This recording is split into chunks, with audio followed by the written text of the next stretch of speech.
Well, yeah, welcome back to Synctank. I am Andreas. We have Giant in the house. Edward, you're here. David Plate. Andy, you just finished your show with Christopher Knowles, right? That's amazing. That's right. Dude, How's it going? can't wait to hear a little bit about what that was like. And then Zach Bauer is again with us. I love you, Zach. I'm so glad you made it. How are you doing? I'm doing really well. Yeah, I cannot complain at all.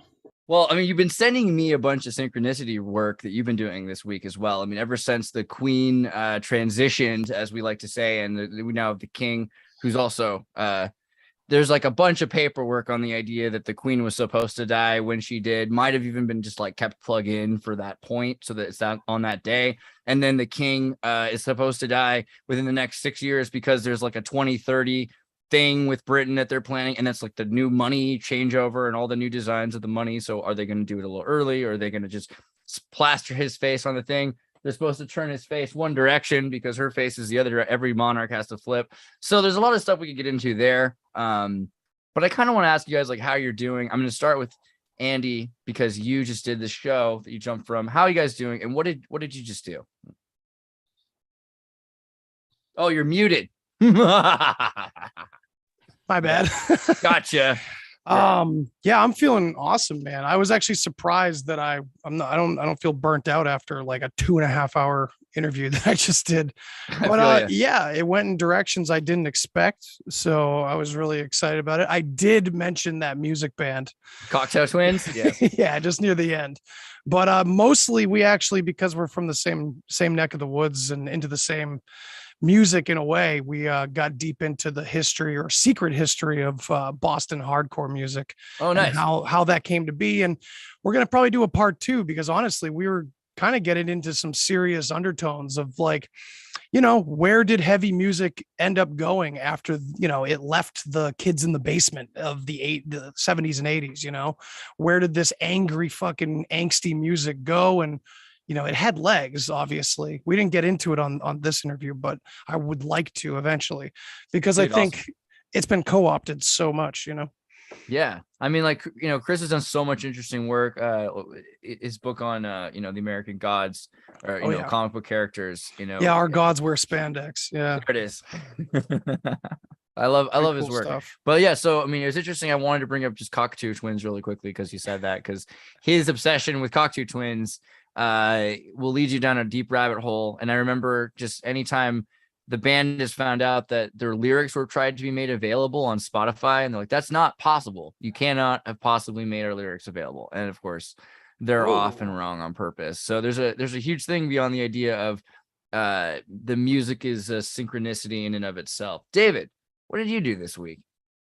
Well, right now I'm boiling water because I had the flu. So since Saturday night. But I feel like I just did a master cleanse. It was like a full-on psychedelic experience. I've had a fever. Wow. So, but I just been drinking a lot of OSHA tea and yerba santa. Did you purge? What's that? Did you purge? Did I purge? Yeah. I mean, that's basically what sickness is, unless if I don't know.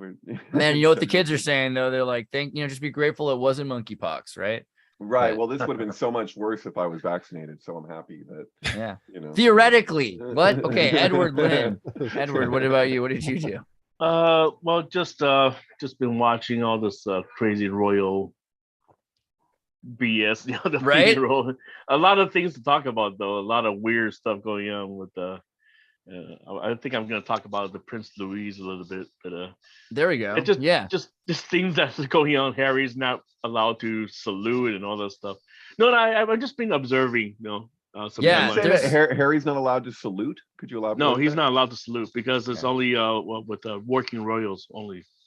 Yeah. So even look at his brother. He can't even look at him. The salute thing is interesting because it has to do with like tipping your hat to make sure that your eyes are unavailed and that your hand is not at your weapon or something like that. So I think there's also a logic to it, which is like, well, you can't really be you can't like actually be sincerely saluting us because you're not a member of the royals. You could easily have broken what that is supposed to be. It'd be like cheersing someone that you hate or something, or could hate, But yeah, I mean, Zach. Oh, yeah. Sorry. No, Eddie, you had more. No. Well, I don't know, but maybe we can talk about it later. Yeah, just introduce we'll everybody. we'll go deep into the Brit. I mean, there's a lot Yeah. to say. Zach, what about you? Similarly or more? Well, I'm sad to say I have visual aids, but they do tend to help, and so Yeah, Oh, let's that do I it. thought kind you of meant age. like HIV or something. Yeah. no, I yeah. He did no, say visual aids, yeah, but you know, even Some then, I bad thought AIDS. it could have been like Howard Yeah, Ashman. just, in the just end there. tax the eyes. You have helpers. So you want to discuss Kabbalah is what you're saying, Zach? I don't know if but that's a little. Why is it that when someone talks about having AIDS, I want a Subway sandwich? That feels like right. that was too I've got effective. a couple things that I sent over some interesting weird murders and interesting like Q freakouts. Right.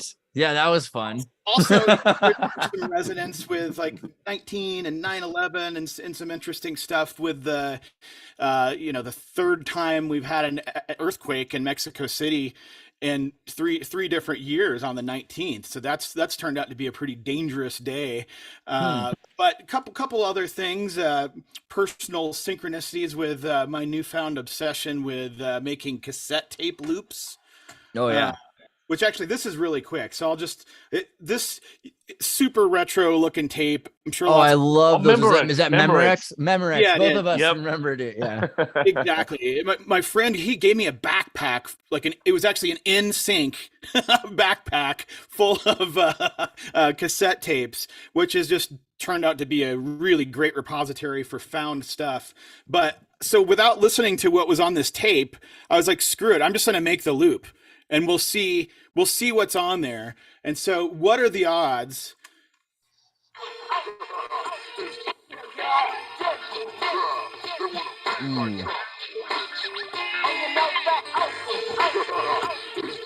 NWA. So I was like, what are the odds that something that was like, I know for a fact recorded in the 90s, like I don't even know what hip hop group it is. I think it's NWA, right? It's MC Hammer selling out of his trunk. Yeah. Is that what it was? No, that was I don't know. I'm just I think joking. he's- Sound like Something about, NWA. like, don't want to be like Trump. And like, this backpack has been sitting there for literally 15 years that I just recently started to like get into it. I'm like, what are the odds? Like Trump is the first thing, Right. Dude, do you ever play with the other format, the Grundig tapes, the German ones?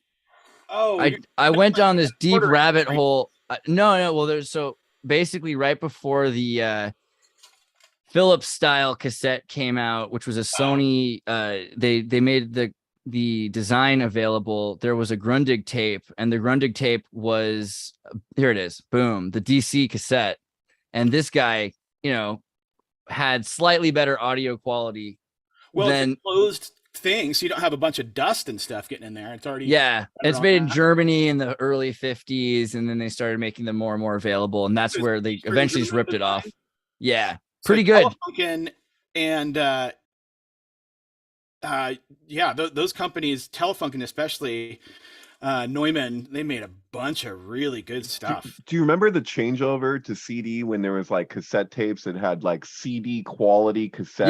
Yeah, DATs, the DAT tapes, right? So they were but it wasn't like what you use with a DAT bias. player per se, though. No, they right? had 'Cause, I mean, they had still- It's like metallic tape. It's like metal tape. They had two formats. Hold on, I got the spotlight on you. I'm like just making you nod. They had two formats. I remember in the format wars. One of them was you could put a normal cassette tape in their player and still play that, but also you could put their special DAT tape in and it would have CD quality audio. And then the other one was a full-on new format, which was from Sony, because Sony loves just making crap. DAT and ADAT, which the film industry quickly picked up on.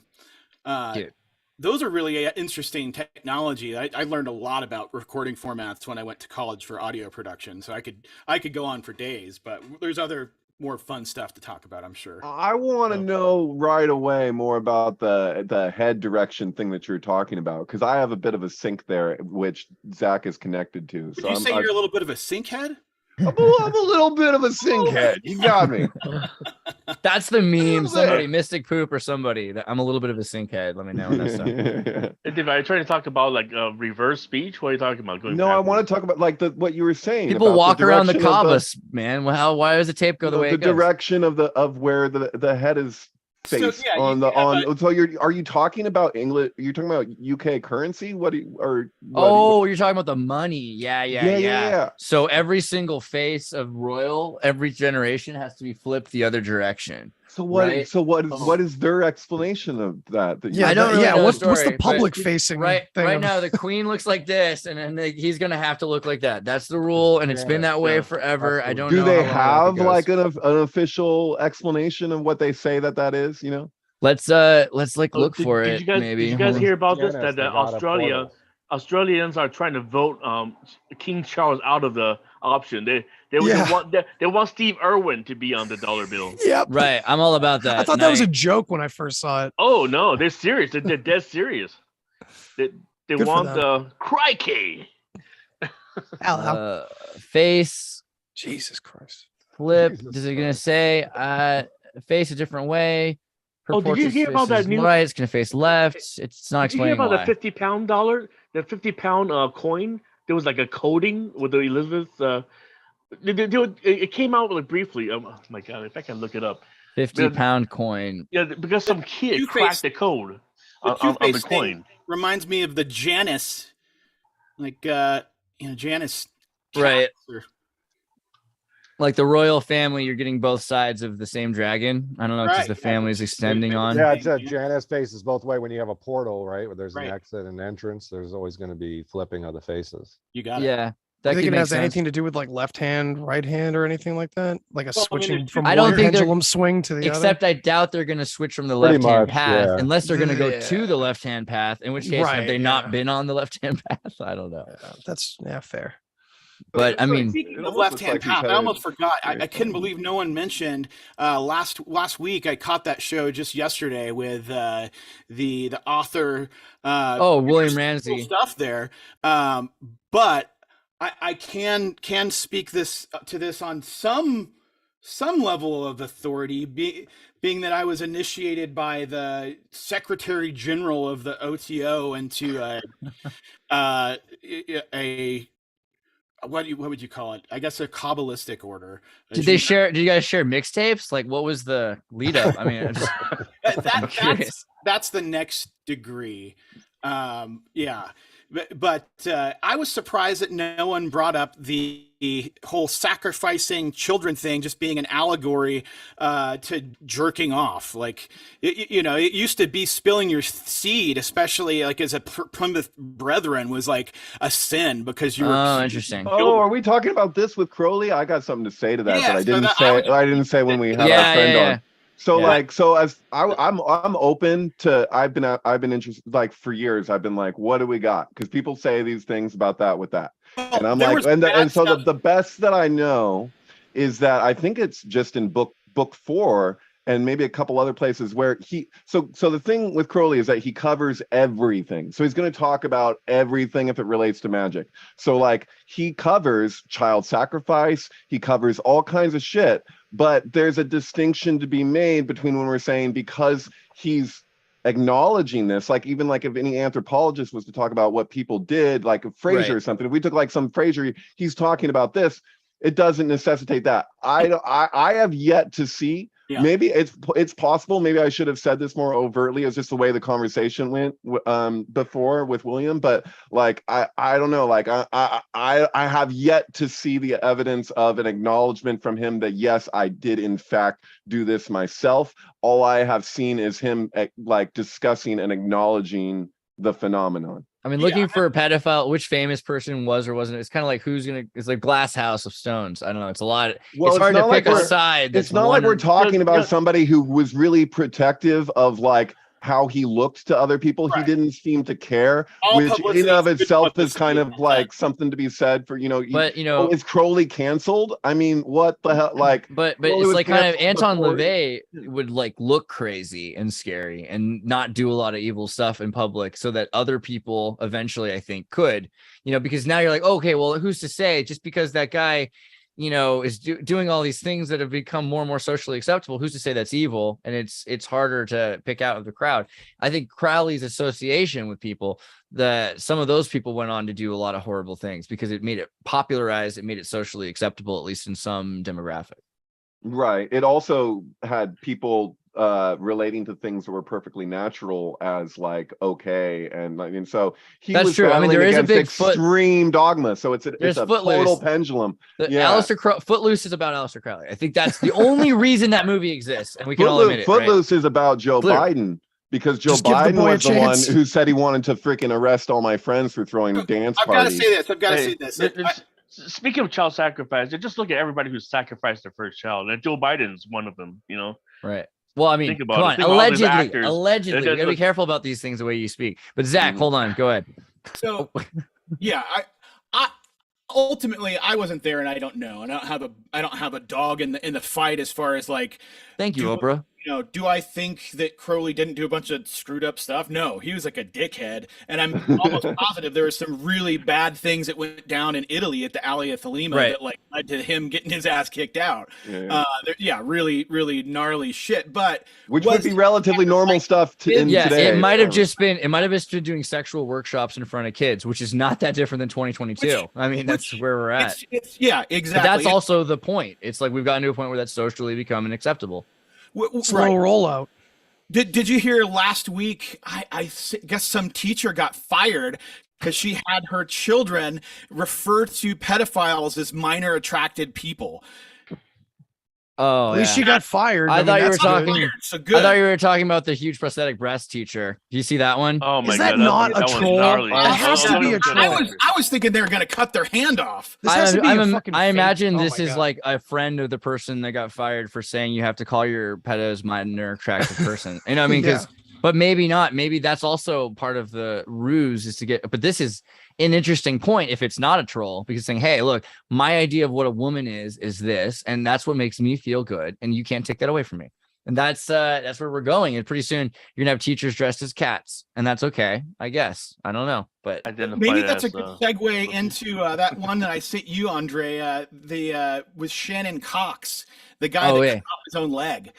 Yeah, let me get to that actually really quickly, because I don't want to deviate too fast from the Hunter story just for 1 second. I remembered my friends made this movie. I want you guys to go see this. Robert Davies, My Son Hunter, and you can get it online. It's pretty sweet. It's got what's her name again? Gina Davies, Gina, whatever. Gershon? No, Gina, who got fired. Gina got fired from Carano. Gina Carano. Oh my God, thank you. Gina's in this, and it's literally about Hunter Biden. It's a little like awkward. It's kind of a campy film, but it's a good film because it's a true story in a lot of ways about all the the consulting work that was done by Mr. Biden. And there's a kind of a weird aspect to it too, where like there's a liberal like prostitute who's finding out the story as it goes by, and that was the only reason I was gonna bring that up. I can think, and there's some other point to that, but I'll go to the. It looks like a comedy. Is this supposed to be comedy? It's kind of a comedy, but it's like you and me are gonna be okay. Yeah, so Ed, unless you love movies that are like failures, like like Gremlins 2 kind of level bad or something like that, then you might. Whoa, easy on Gremlins. Yeah. No, I'm just saying you guys we're all going to be down, but you have to understand it's not got the correct kind of action and build up of a story. I feel like the story was, I'm being honest review here. It wasn't like a Hollywood movie, exactly. Kind of reminded me of Canadian TV or something like that. But I freaking love Canadian TV. So for me, it's a little different. You have like this up thing, and then it goes down, and then it goes, It's like kind of like 1950s American TV, but digital. Like, and it's cool. It's not going to be comparable to The Room, right? No, it's not like a horror film or anything like that. It's just, it's more. It reminds me of like The Secret or one of those infomercials from Scientology. But if it was just a lower budget, budget, I gotcha. Yeah, but it's cool. It's an interesting movie, and the people involved did a good job. Do you think it's going to be received by a larger audience as kind of like well, that's what I meant. That's what I mean. It's going to be like immediately like used as like propaganda. I mean, so called propaganda, of course. I would say, as I was watching the movie, I was like, man, if only it wasn't called My Son Hunter, if it was just my son, the president's son or something like that. The president's son, that would help a lot. And then as the movie goes on, I realized they've already done that before. It's called Wag the Dog. Wag the Dog. Colors. Wag the Dog is about Hunter Biden or someone like him. It's about the president whose son or himself is in an affair and all the stuff that's happening and all the media obscuration that has to happen of the laptop or whatever, saying there's a war going on somewhere else. Every detail of Wag the Dog is a better rendition, perhaps, except it's not so specific. And if you take a clip from this movie, My Son Hunter, you can send it to anybody and it's got facts, and that's really good. It's a Michael Moore kind of but it's a narrative, in a sense. So it's pretty great. And I think I'm gonna try sending it to my mother. She's gonna love it. Right up her alley. Well, I'll send her Wag the Dog too, and that'll be funny because what's the difference really? And we'll see how that goes. Yeah. She should watch them both at the same time. God, but Zach, which is the one you said it was the Q? Shannon Cox is this guy that cut off his leg. Yeah. I think that's the first or maybe the second one I sent you. But this guy in front of his daughter on August. Whoa. Oh, this is different. Hold on. Oh, that's different. Let me just read it. My wife sucked our neighbor. This show is about to go really, really wrong. I did send him that too, but not that one, which we'll get to that one too. So leave the tab open. Okay. Shannon Cox is the back tab from that you've already got open. I see. All right. So, but Michigan man shoots wife, according to ATI, all that's interesting. Michigan man shoots wife, daughter, and dog after becoming obsessed with QAnon theories. On what day? On September 13th, 2022. On September 11th. Oh, there we go. Around 4 a.m. on September 11th, 53-year-old Igor Lanis and his wife, Tina, got into an argument. 10 minutes later, their daughter, Rachel, called the police to report she had been shot by her father. Oh, my God. All right. Rachel wasn't able to provide any information. Center 7 doesn't collapse by itself. A pump action shotgun. And the officer, so there's no bullet, and the officer fired back, killing Lanis outside of his own home. Then they noticed 25-year-old Rachel at the front door, attempting to crawl from the home. The police said in an official statement they dragged her to safety. She stated that her dad shot her and her mother. Inside the house, they found 56-year-old Tina's Lanis body with multiple gunshot wounds in her back. Investigators believe she had been attempting to flee the home and she was killed. Well, that's uplifting, but what's the deal? Why is this QAnon casualties? I mean, so, okay, that's the thing that's weirdest about it. The whole article really is it says this is just another one of the QAnon casualties subreddit. So what? Don't use Xanax, kids. Don't use Xanax. Way off the rail. That's what I was thinking. I was almost said it. Yeah, I'm like, dude, what goes really well with QAnon theories is lots of weird drugs, like true pharmaceutical drugs and mixing them together. That and these natural, sketchy as hell. Sketchy. QAnon casualties. These natural, a lot of these. Oh, this is horrifying. Metaphysical practitioners that got really into QAnon that are doing these fasts and cleansing and doing stuff that can really screw people up if they're not grounded.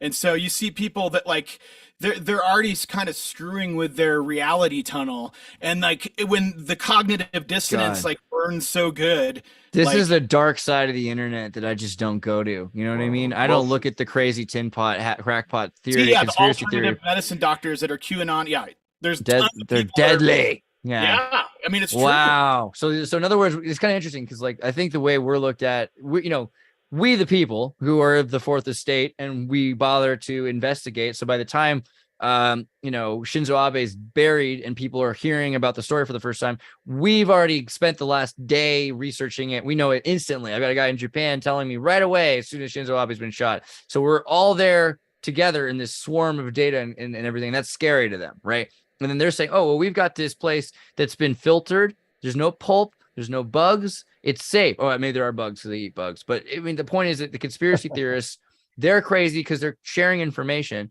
and we're not crazy because we're in this tiny little echo chamber that is I don't know. I mean, I don't mean to say totally. That, Yeah. No, so remember all those videos that came out of ISIS beheadings like all these people being killed, you know, like right. I gotta say, like I had all these people, like this is an example of such where they're like, don't go there, don't look at that, it's so messed up, it'll screw whatever. And I'm like, dude, have you seen it? And I'm like, who's seen it? So I met nobody that had seen it, but all these people at the time that were talking about it. Turns out now a lot of that stuff was paid for by CIA or whatever. Like that's come out. That's a fact. We know that. That's not even a debatable point. Like a lot of those videos is straight up propaganda. But like I went and I found a couple of them. And I got to tell you, like if you're a terrorist, and like, because I'm supposed to be looking at what is the film, like this is the one they don't want you to see, this is the shit, whatever. And if you were a terrorist and you beheaded and you were showing a beheading, would you put a dog ear fade out on the money shot? Because I'm looking at people getting killed and I'm seeing it fade to black. And I'm like, yeah, no. And I'm like, this is the one that I'm not supposed to see, right? That's like the terrible thing. I'm like, dude, how many people watch this? Like, because I feel like if more people actually watched it, they'd probably have something else to say about it. I mean, I've seen a decent amount of beheading videos, but like I would say the grand majority of them are from South America or from Mexico. I mean, I've seen so many Mexican beheading videos because they put them out, you know, and they're like, this is a threat and we're going to do this to your kids and stuff. That's happening here. That's not happening necessarily the same way we think it is in the Middle East. I don't know. Right. Not to say that shit doesn't happen. Just like no, it structures does, actually like old sacred structures have been destroyed. Like for like who's financing all kinds of stuff. Right. But there are plenty of videos of recreations of old, you know, artifacts being destroyed by ISIS or whatever, you know, but that's not. And then right. And then they get sold on the black market because they just destroyed the edifice. The whole thing is absurd. And then even on the other side, you're like, aren't these like, you know, groups that were like basically started by, you know, military intelligence, including obviously America, and then like they go off in like another rogue direction, like they end up doing their own thing. So it's like that totally goes on too. So it's just like, well, Operation Chaos was the United States project to infiltrate the American peacetime revolutionary groups in order to make them violent. And there's been a number of examples of the same thing going on before, during, and after in the international circuit. It wasn't just in the United States with the Weather Underground.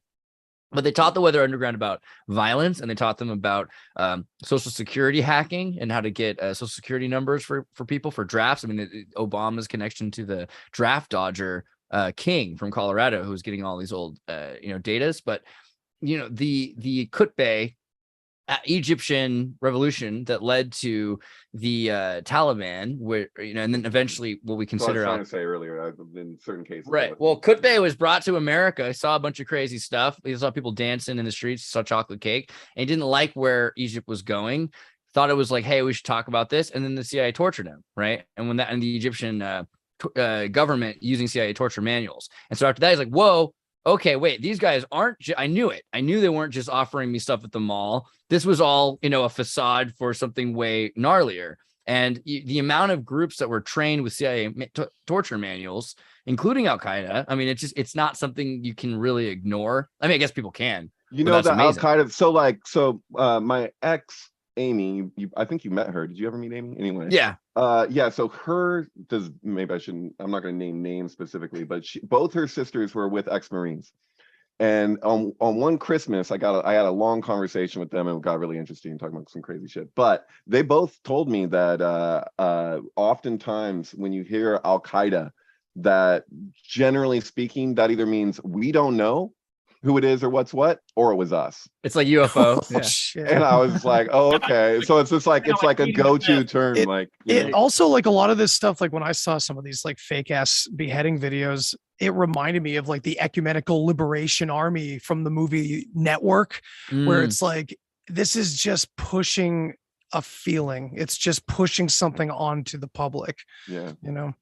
But I don't know. That's a little extreme because I know some of this is real, obviously. But it had shock value without anyone even seeing it, but seeing a photograph of somebody wearing an orange outfit with other, ISIS had some real ones, but then of course ISIS was the one most closely associated with the Obama administration. So right. Yeah. Hey Andrea, did you hear the recent it just happened like 2 days ago? This one guy was being treated at Guantanamo Bay audio torture, and he died. He died from all the audio blasting.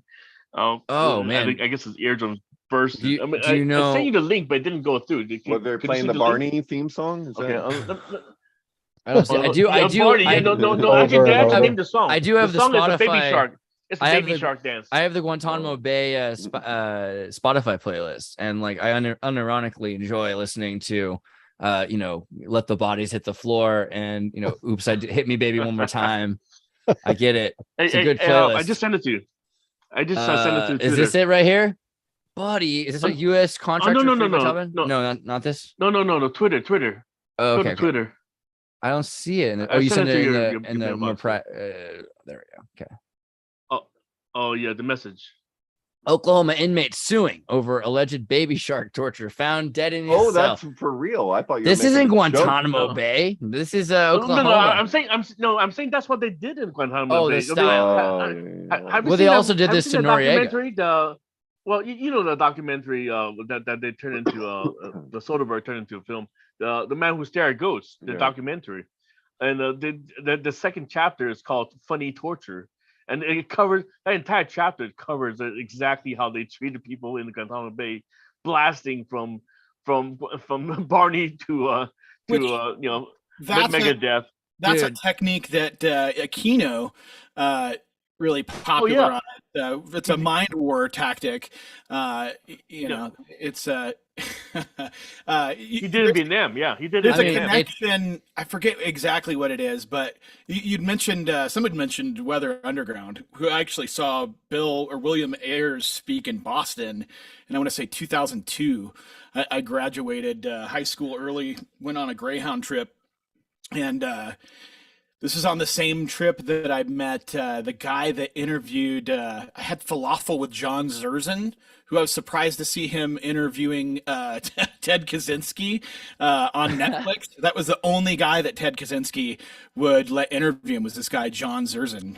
Whoa. He had like Birkenstocks and flip flops on, and this was at the Anarchist Book Fair in San Francisco in 2002, and. So then, across the country, I ended up making my way over to Boston, where it was like there's a May Day protest going on, and like I'd never seen like it as a young anarchist kid. To me, coming from like such a Gestapo police state city as Denver, where like kids walk on the street and cops like tackle them and start punching them in the face. Like I couldn't believe in Boston, like there were anarchists throwing the bricks through windows, and the cops are like, "Don't do that. Hey, you, stop that. Hey," like it's like really ridiculous. But then the keynote speaker for this whole weekend in Boston, were I ran into people that I knew from Denver, from San Francisco that I'd seen earlier in the trip. But it was Bill Ayers, and he had just finished this book. I had to look it up to see which one it was, but it was about him. Fugitive Days, which it looks like it came out that summer. So I think he had advanced copies there, but memoirs of an anti-war activist. So you got to remember that this, when I was there, was right during the ramping up of the Iraq War. And so there are, it was really interesting how somebody that had such close CIA ties was then like tapped to be the new face of like anti-war and like, maybe trying to radicalize people to like ramp them up to do something stupid so they get locked up. Like you control the opposition by making. Well, you use the same technique that you use in the mall to get people to buy their stuff. You know what I mean? Certain smells and certain music, and then you get people excited. I mean, and so it's interesting when you're talking about Michael Aquino, because Michael Aquino did the, I forget what Operation Mind Control technique that had to do with music, but Noriega was the guy that they used it on, and they put 15 giant surround sound systems around Noriega, and they just blasted music at him for like 2 or 3 weeks, day and night. Basically, that who's it? Aldous. I mean, the dude was like, Noriega went from being in charge of the greatest economy in South America in a sense, because it allowed for so much smuggling, to being replaced by the Paraguayan nationalists, and then Panama being completely controlled, right? Like this is where now all the stem cell research is being done in Panama. So they got rid of this guy, and all they had to do is just quarantine him and play Van Halen at him nonstop for days, right? Noriega was a wait, are we talking like Hagar Halen or No, we're talking Dancing Dave. Honestly, I saw the playlist and it included Dee Snider's Twisted Sister. It was a gruesome month for this guy, and people don't even know. He's like, no, we're not going to take it anymore. Like at some point we have to stop. And that is what happened to the Guantanamo Bay people. They played Dirty by Christina Aguilera, if you saw in the playlist earlier, and then the Barney song, because it's not just about let the bodies hit the floor and like the American. I mean, that's amazing for America because they're like, oh, look how strong we are. We're so strong that we just, our kids who sleep on water mattresses are listening to, this crazy music that's made with an Apple computer in Sweden or something. That's so intense, but that's not the intense thing for them. The intense thing is, the sexuality. Do they use lid locks on people? Oh, I'm sorry. None of you guys seen the John Ronson's documentary, the Crazy Rulers of the World? Yeah. The rulers of the world. Yeah. It's the basis of the Men Who Stare at Goats. I have not seen the doc. You realize that it's on YouTube. You realize that one part of that series is the other angle on Bohemian Grove. Part two. Really? With Alex Jones. So Ben Stiller character from that movie is based on that. Okay. This second one is specifically about audio torture. You got to watch that one because they get into the total all the nooks and crannies of how they set it up. Oh, this is another series. So John Ronson, he has another series called Secret Rulers of the. What is the other one? Crazy Rulers of the World. Yeah, but there's another one too. There's another series that's similar title. The part one is The Men Who Stare at Ghosts. Dude, we're gonna get Havana syndrome for talking about this stuff, but also like. So, Havana syndrome is where you take it beyond just the sound into the full microwaves and have active denial syndrome or active denial systems. Active denial systems are the, electrical radio microwave, non-lethal directed energy weapons that have been produced by Raytheon and the like and used on in the Afghani war and on protesters, right? Which is 0.5 gigahertz. I mean, they do 0.5 and they also do 2.4, and 2.4 is fun because that's where water boils and you're like 78% of that. So, but 2.45, 2.45 to 2.5 in order to just kind of boil you a little bit. Yeah, depending on your body weight, you might have to modulate it just a little bit to get the resonance right. So it really. Well, I mean, the other thought is that people harmonize, which is interesting. So you put people in a group and they try to like acclimate to each other. Imagine like messing with that with the radio. And there's a reverse technology, right, where we can take and we can organize energy. So they have the technology that you can take all that information and you can make it swirl and then organize so that what's happening is all these vibrations are coming at us and they're coming at us from different angles and different frequencies. And then it's causing pinch on cells, and that's what it's doing is making you burn or making you do all these different things.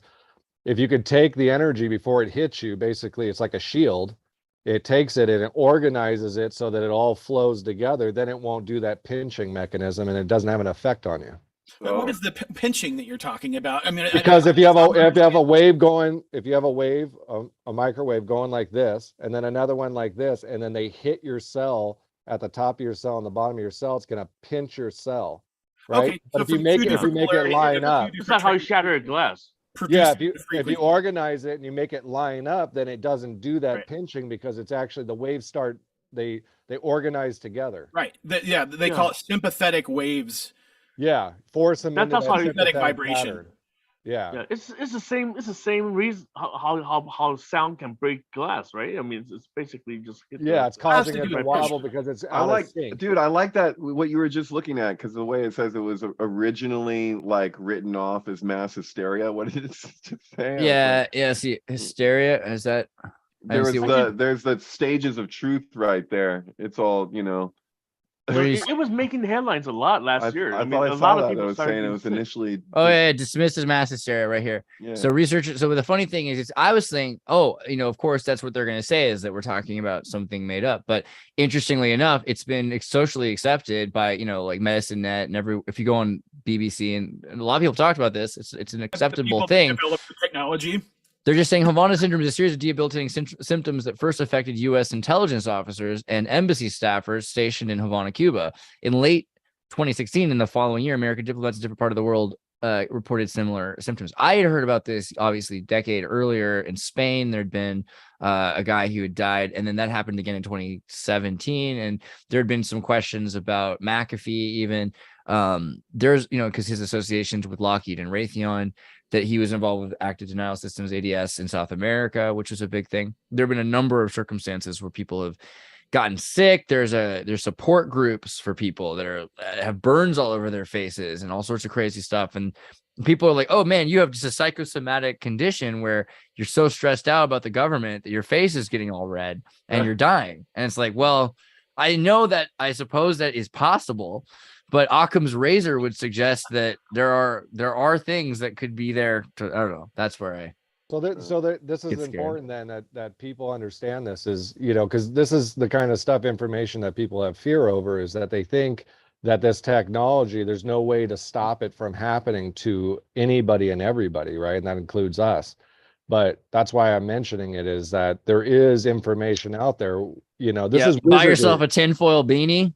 You know what I'm saying? Yeah, look at that. That's the way to look, dude. In a way, it's understanding the technology of Wilhelm Reich and why certain metals and stuff and layering crystals and all that will organize or disorganize energy, right? I mean, think about the Prussians with their, what is this other than a tinfoil cap that has this aerial antenna in it? And if you get into Faraday it deeply, cage, that's a right? weapon, actually. It's a Faraday There's cage. been a to ton of block it. misinformation and disinformation released in the last 10, 20 years as far as, orgone crystals and there's like...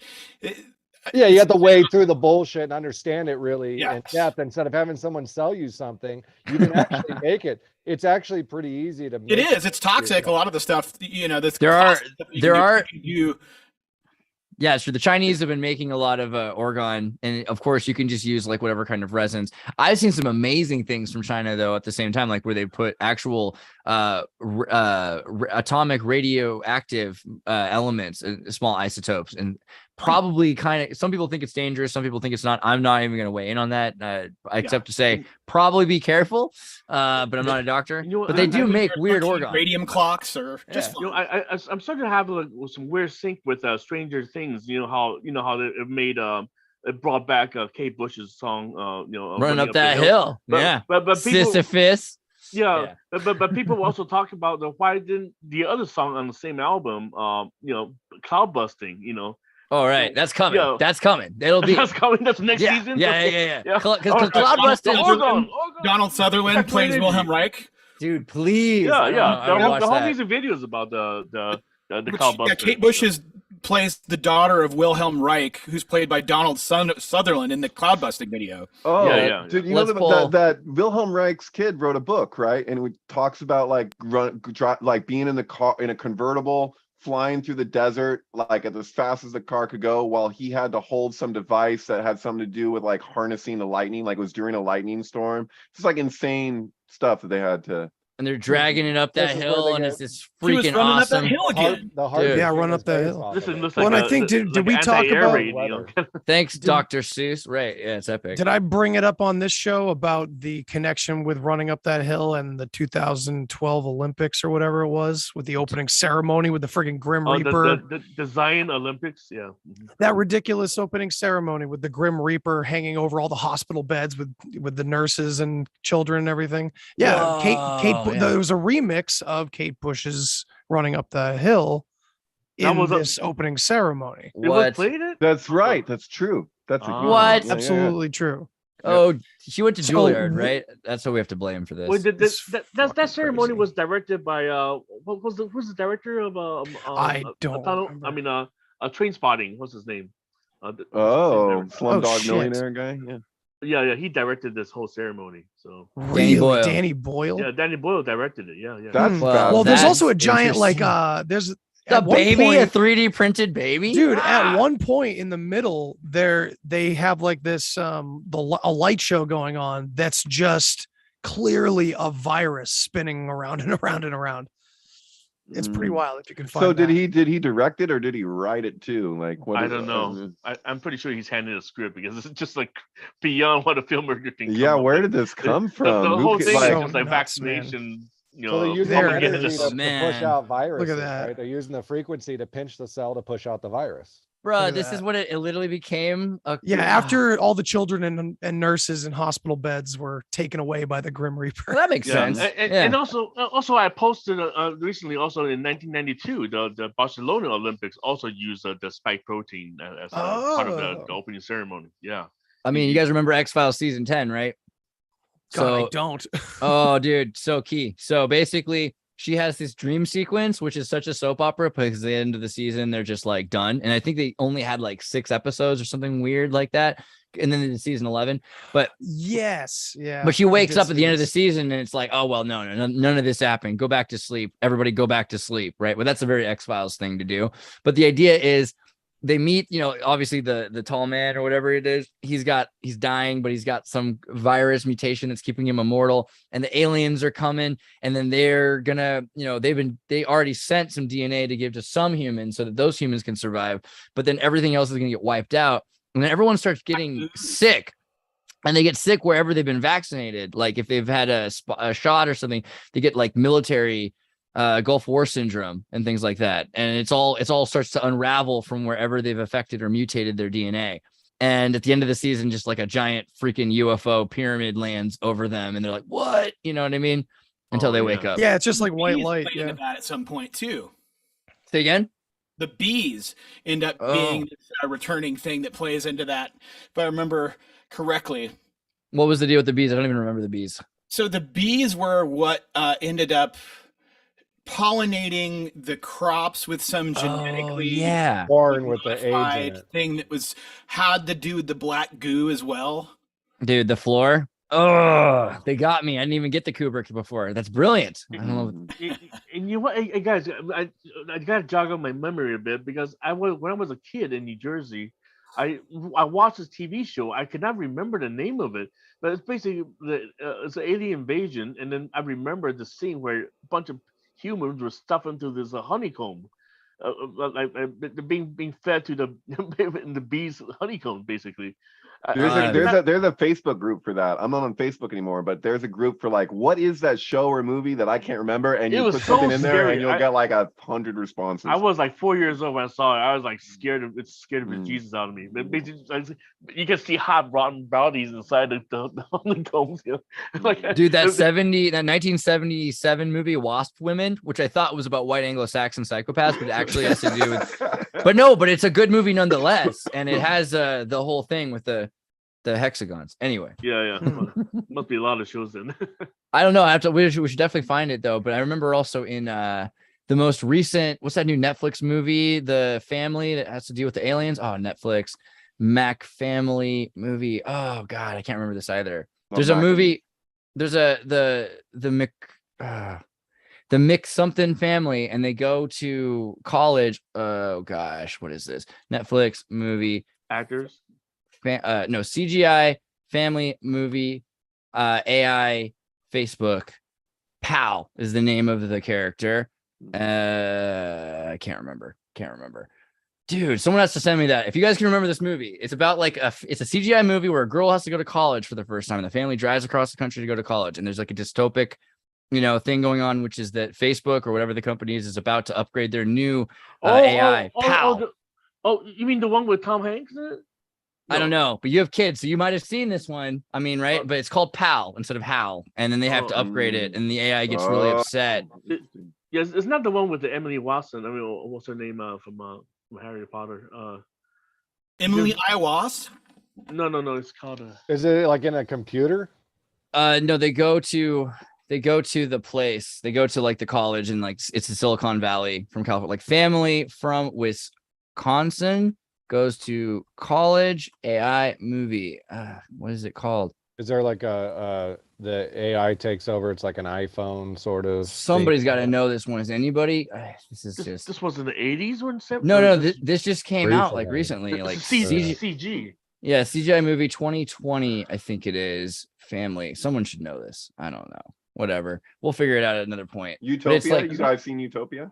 It's not the circle. John Cusack. That's the most predictive movie of COVID that I've seen. That's pretty nuts. So it's out of control. It's like, and so can I just give a spoiler alert and just like destroy it for everybody? Yeah, do it's it. a long commitment to fucking watch this thing. So basically, like, John Cusack who, by the way, has a birthday that was the Sharon Tate's baby in the no, not Sharon. Excuse me, I'm spacey.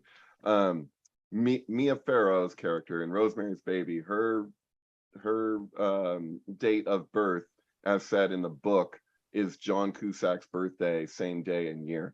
But anyway, that's completely beside the point. But he plays a guy who's basically like a Bill Gates type character. He's like a rich philanthropist or whatever, and he's pushing a vaccine for a virus. But there's this comic book that encodes all this shit before it happens. So like all these nerds are like way into it, and they're like, what's going to happen next with this virus thing? And so you're going along with the show, and you think, oh yeah, this guy's evil. Like he's got this vaccine, that he's got this evil plot, whatever. He's like, and then it builds to the point where like the top conspiracy theory guy is like alone with John Cusack, and he's like, what's the deal? And he finally tells him, and he's like, no, it's not going to affect this generation so much per se.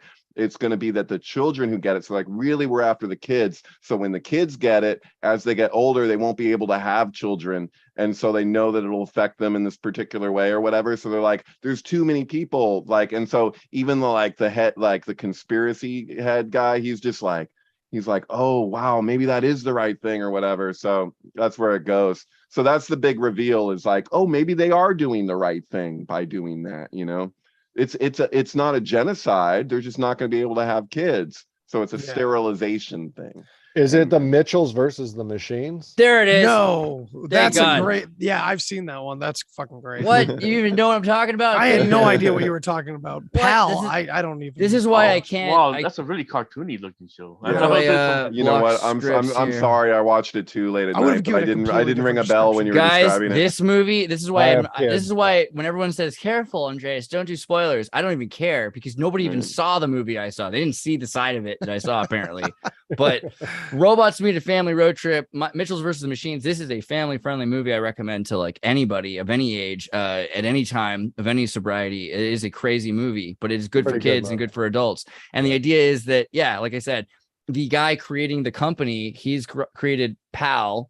Let me open that up. I forgot that it was called PAL, and I don't even know if I made the HAL connection when I watched it, and it sounds so obvious. Like it must have been late at night. At night, and I was stoned. Who knows, man? But one of the coolest things was like, there's a scene where the drones are attacking them, gunshots are flying, people are dying, and then all of a sudden the little girl goes, "Wait a second, this is a little too intense. Hold on," and then she puts cat faces with Instagram over the action sequence of people like in a battle zone with her family nearly dying in front of her, and just says, but then makes it pretty because there's rainbows and everything like that, so we can get through the scary sequence, can't we, family? It was an amazing movie because it's all about how AI will take over and put us all in these little beehives. It's like a Terminator type scenario for kids. Terminator for kids, right? Exactly. Who did direct that? Let's see. I want to see if it's my classmate becomes a hero. There's a lot of Terminators for kids. Like a lot of the movies are very similar. Oh, I don't know these people. That theme is everywhere. Michael Rionda and Jeff Rowe. I know he did some Disenchantment and Gravity Falls and Ninja Turtles. All right, that's not bad. Yeah, Gravity Falls. Okay, I can get with that. That's pretty Freemasonic, right? Okay, Gravity Falls. What is Gravity Falls? Is that literally just the most Masonic show on for kids? yeah. That actually, I heard. I haven't worked with that guy, but I heard a lot of people from Cartoon Network. They talked about him. That they said that he basically he's like a total germaphobe. He wouldn't even go to the bathroom. He just basically collected all these bottles and pee in the bottles. Just like, you know what Howard Hughes did? Yeah. Well, Howard Hughes would keep the bottle. Come on, guys. If you pee in a bottle, it's not the same as come on. I mean, Xboxes on his shoes. We're not all Howard Hughes. Just peeing in a bottle doesn't make you a brilliant aviator. That's all I want to say for those of you at home that thought that would be it doesn't hurt. But it doesn't hurt. It doesn't. Don't save it. That's the weird part. Yeah, don't age it and drink it. Well, I mean, have you been in that Facebook group for the Ormus people that dry it out on a metal plate and they put it in their vegetables? Hopefully, it's just in their vegetables. I have seen Ormus. Right. Good for them. How come nobody really talks about like Gravity Falls? You look at the boys and girls, the twin pines. right? Oh, Yakim and Boaz, yeah. Yeah, well, one is a Dipper pine, and what was the other one? Dipper is the girl, right? And then So they're both pillars. Mabel pine. Dude, Oh, so that's like the a thing maypole, like the dude, maypole and bow. But That's yeah, what- she's the middle pillar. Yeah. So She's the stone. that's why she's wearing there's a purple. Back in the Future. You know what's funny though? Anyone who says, "Hey, you guys are digging too deep into Cypher. cartoons right now," I mean, Yeah, take a Look at the cartoon, yeah. But dude, so that's why I wanted to discuss the thing with the currency of the flipping of the face, because like on the dollar bill, right? There's the that's his name. seal. His name is Bill. This guy. Okay, so on the American bill, you got the Great Seal, you got the pyramid on one side, and then you got the eagle on the other, right? The eagle is always is facing towards the left, which is facing Gavora. So he's facing the judgment. Above his head so Zach actually arranged this. I don't know how far you got, Zach. I can't remember with the pennies. So like there's a crazy kabbalistic trick you can do with the Great Seal that hardly anybody seems to know about that I've ever met. I actually kind of figured this out myself. So like if you look at, there's 13 stars in an arrangement forming a hexagram in the Great Seal of the dollar bill, right? Right. So if you continue that formation, so like if you were to put stars around that, like continue on until you reach another like circle of stars, you get what I'm saying? So like the perimeter or whatever, if you do that 9 times, it will be exactly the gematria of Israel. And so there's a whole thing around, so there's 9 pathways, mystical pathways in the Kabbalistic tree that belong to the supernal triad, to the upper worlds. Below that, there's 13. So you have 13 and 9. So they have 13 stars, and then it's 9 extensions that give you the gematria of Israel. So, and Israel, of course, right, is an acronym for the first letters of the patriarchs, right? Who are all trying to find the married together. Not Isis, Ra, and Elohim. Hey, David, so what do you think about, Marvel? They just announced the next Captain America is called New World Order, right? And the next, and they're going to introduce an Israeli superhero named Sabra. What's the one New World Order? Is it Justice League? What do you say it was? No, it's new Captain America. They just announced that D23. Before we jump to Captain America, let me just also point out the 33 lines around the thing, because that is the rose compass. So you don't need 360 degrees if you use 33. Okay, right, there you go. New America. Yeah, New World Order. I just thought trying syncing up with talk about the Israel subject, because they're introducing a new Israeli agent, a Mossad agent. Of course, that's her role. Yeah. So her name is Sabra. Who's it called? Maxwell. What you're talking about, David? Because I did get pretty far. I sent you a picture, I feel like, of the penny thing. Yeah, you got pretty far, but it's a lot, because it's like, what is it? Okay, so Yisrael, you got 10 plus Shen 300, so 310. Reish is 200. 200, that's 500. 510. Aleph 1. Lamed, what is that? 40? Or is that Mem is 40? Lamed is what? Is the gematria? Mem is 30. 40. Which cipher are you talking 30. about here? Lamed is 30, Lamed, right? the Hebrew. 531. Is that the gematria of Israel? Okay. It's all 3. Hey, Andreas, can you pull up? I sent you in the through Twitter in the messenger. There's a coin that since you're talking about the heads Here. Yeah. No, that's a baby shark. Oh, you sent it to Synctank? Oh, the one above that one. Oh, no. That was there. Same mailbox. So I think it's 5. Yeah. Cool. Okay. Oh, I'm sorry. I didn't want to change the subject. No, it's just one second. I just want to say that if anyone's into Kurt Vonnegut had, that planet Tralfamador or whatever that he reuses in his books, including Slaughterhouse-5. He had an alternative name for that planet, which I believe it's 541, which is also the gematria of Israel. Just saying, if you're, there's a sync connection there. But not bad. Go ahead. Sorry. Well, I don't know. I have a feeling that they got some big plans coming for Israel. Right. It's where the new Tibet's supposed to go, right? So the new Tibet, you said? Yeah. So they've got Israel's not all about. So you've got the Baha'i faith, and most of the members of prime ministers are either considering themselves secular atheists or members of the Baha'i, or like interest in the Baha'i. And the Baha'i has talked a lot about building, Israel into this new religious community for the whole world. It would be a UN city that would be outside Baha'i. of states. Yes.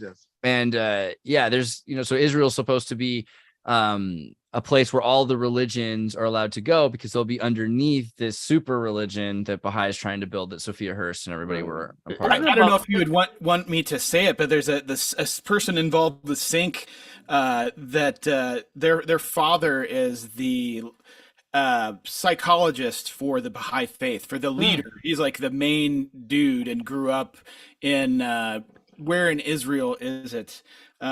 But yeah, he was able to go to, like, they sent him to like what Tel school Aviv? he wanted to I go. was just Tel Aviv, but I'm sure. It wasn't Tel Aviv. It was another city. But Hey, Andreas, can you show the logo of the Baha'i faith? Let's do it. It's a 9-pointed. It has the letter. Order of 9, right? Yeah. Boom. And they do have octagonal temples and septagonal temples, but they like to focus on the Star of 9, because that is the highest choir of angel or something like that. And they have their own calendar, which is based on the Arabic calendar, which is probably one of the more accurate, weirdly enough, calendars. But it also has some problems because they have a natural calendar that has to do with days and, natural cycles and stuff. But the amount of geometry. And the deal is, this dude from Iran? He came to Israel, put in a prison, and then the faith emerged around him, eventually becoming popular with Iranians that came to UK, the British, that some elite were interested. Lawrence of Arabia,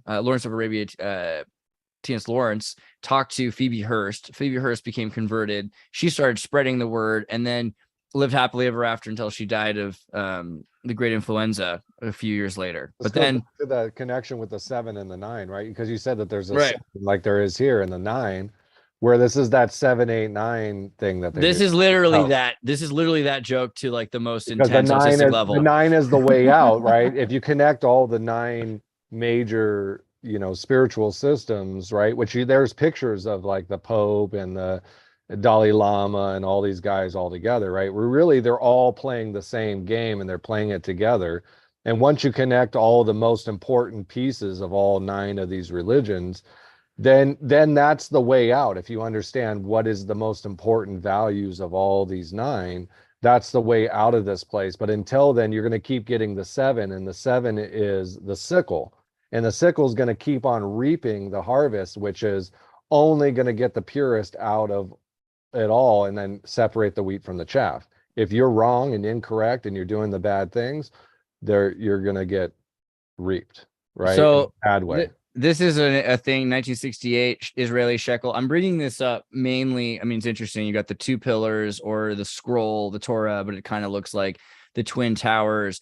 And, David, you and Andy just did this amazing interview that was just like world shattering. And he talks a lot about. I've seen that coin before, and it kind of blows my mind, because that is the year that construction started for the first of the World Trade Center towers. Shit. And so that's also the year that 911 became the code to call for an emergency in the US. Before then, you dial 0 and ask for it. I just haven't been feeling myself lately. I've been trying to find a better way to save my money, but. Whoa, there's a commercial and it's about money. I don't know where that's coming from. Sync. Oh, it was you, Zach. Haha. I could guess. Anyway, because your face was flickering. But so that's an important thing. And you had brought this up on the show about the idea that, does the Torah predict 9/11? That had been sort of a theory going around on the internet. Nostradamus, Torah. What do you think? Is there? What was you kind of told? I don't know about the Torah predicting 9/11, but the Zohar. Oh, the Zohar. Yeah. So talk about. So maybe you want to. I don't want to just give us a taste of it, because obviously I want people to go watch the Deep Shares full episode. But what was the intro there? Well, there's two sections in the Zohar that speak to a prophecy that is on its own. It's pretty crazy, but the commentary from the 16th century, as far as I know, was never translated into English. So I spent 3.5 years on that out of over 10 years of study of translations with Baruch, my rabbi. And so basically, it's pretty overt. It's 2 strongholds get destroyed on a very specific date. The thing is that it was, I may not have even mentioned this in the Deep Share, but technically speaking, you have in the 18th century, there was a rabbi that made an adjustment to what he saw, because there's a contradiction in the original text, because they say what this day is, it's a specific day, what it is in relationship to Shabbat. So Shabbat doesn't land on the day that they represent. So in the 18th century, there was an adjustment, which is an official adjustment, right? So this is a rabbinic, this is the day. And so the day that they actually gave translates to September 11th, 2001. And so like it's a the Zohar isn't a prophetic book. It's not like a book of prophecy. So for there to even be a prophecy in the first place is noteworthy. And then for it to be that specific in regards to this world changing event that becomes a springboard towards a movement towards a one world government, which it's explicit about. But there's a paradox because it treats it, this is, you know, spoiler, but it treats it that as we move towards a one world government, we have every appearance that we're going straight to hell, basically. Like this is, you know, this is this crazy, terrifying thing. When we actually get it, the whole thing flips on its head, because what no one can predict is that when all the power is consolidated as such, it can't stand, like it can't endure that way. So it's like there's a paradox there, and that paradox is reflective of ourselves and our own evolutionary shift that is correspondent in time to that happening. So there's a prophecy that has to do with consciousness and the two hemispheres of our actual physical brain, something mutating, there being a shift that happens there that is, you know, starts on an etheric level, and the organic is the last to be affected. Well, there's also a prediction, and the prediction is not a prophecy. The prediction is just, this is what human beings do. This is where we'll go with it. And that event kind of is enshrouding the actual thing that's occurring with humanity. That essentially we're giving birth to the next species, and we can't foresee what that actually will look like, though we can infer in certain ways. And one of those ways has to do with what those two towers represent. So Yakin and Boaz are two sides of ourselves. One is a replication of the other. Neither of them are the source, but one is closer to the source because the way we twist into form. So it's basically that the left brain is a reflection of the right, but the right is more primary because it's closer in the twist to where it came from. So that when we see those towers collapse, it works on a subconscious level, but it's not necessarily that we're making this happen through this, like this is what happens, this is what is happening, like there's no way around it. It's according to the Zohar, it's completely futile, but the powers that be enshroud that happening so that they can take what they want of what's left of, you know, the old eons, the way that we've related to things. They're trying to take what they can of that last age while they can. Well, let me put my spin on that. I would think that there's something that's connected also to like a Jesus thing, is that this character, this Mercury character, Jesus, whatever you want to call it, it's a thing that can transcend and talk to all different layers, go up and down Jacob's ladder. It had to come down and then go through the portal down into the underground, right? And that's what you said, it opens up hell. What does it look like they're doing with CERN and stuff like that? Is they're opening up hell? That we're gonna have to go through and face our demons. We're gonna have to open up hell and face those things and go through that portal and come back out. We're gonna have to do the hero's journey. As far as the Kleepot go, they're here already. And I would actually argue that Invasion of the Body Snatchers is actually totally a kabbalistic inspired movie having to deal with the Zohar. But the shells of consciousness. They're the shells. They're the equivalent of like crustaceans, shells that are kind of rotting on the ocean floor, like in a sense, like creating this fertile ground for new projections. Dude, well, I mean, Pac-Man is like Pac-Man is H.P. Lovecraft's Necronomicon on MDMA. I mean, clearly, that's the idea. Is like you take over the body of a lesser dimensional being, and you're trying to deal with these ghosts, right? Which are jellyfish or something, but they're ghosts, right? Well, it's The Shining. So Pac-Man's official release date was what, the day after The Shining was released.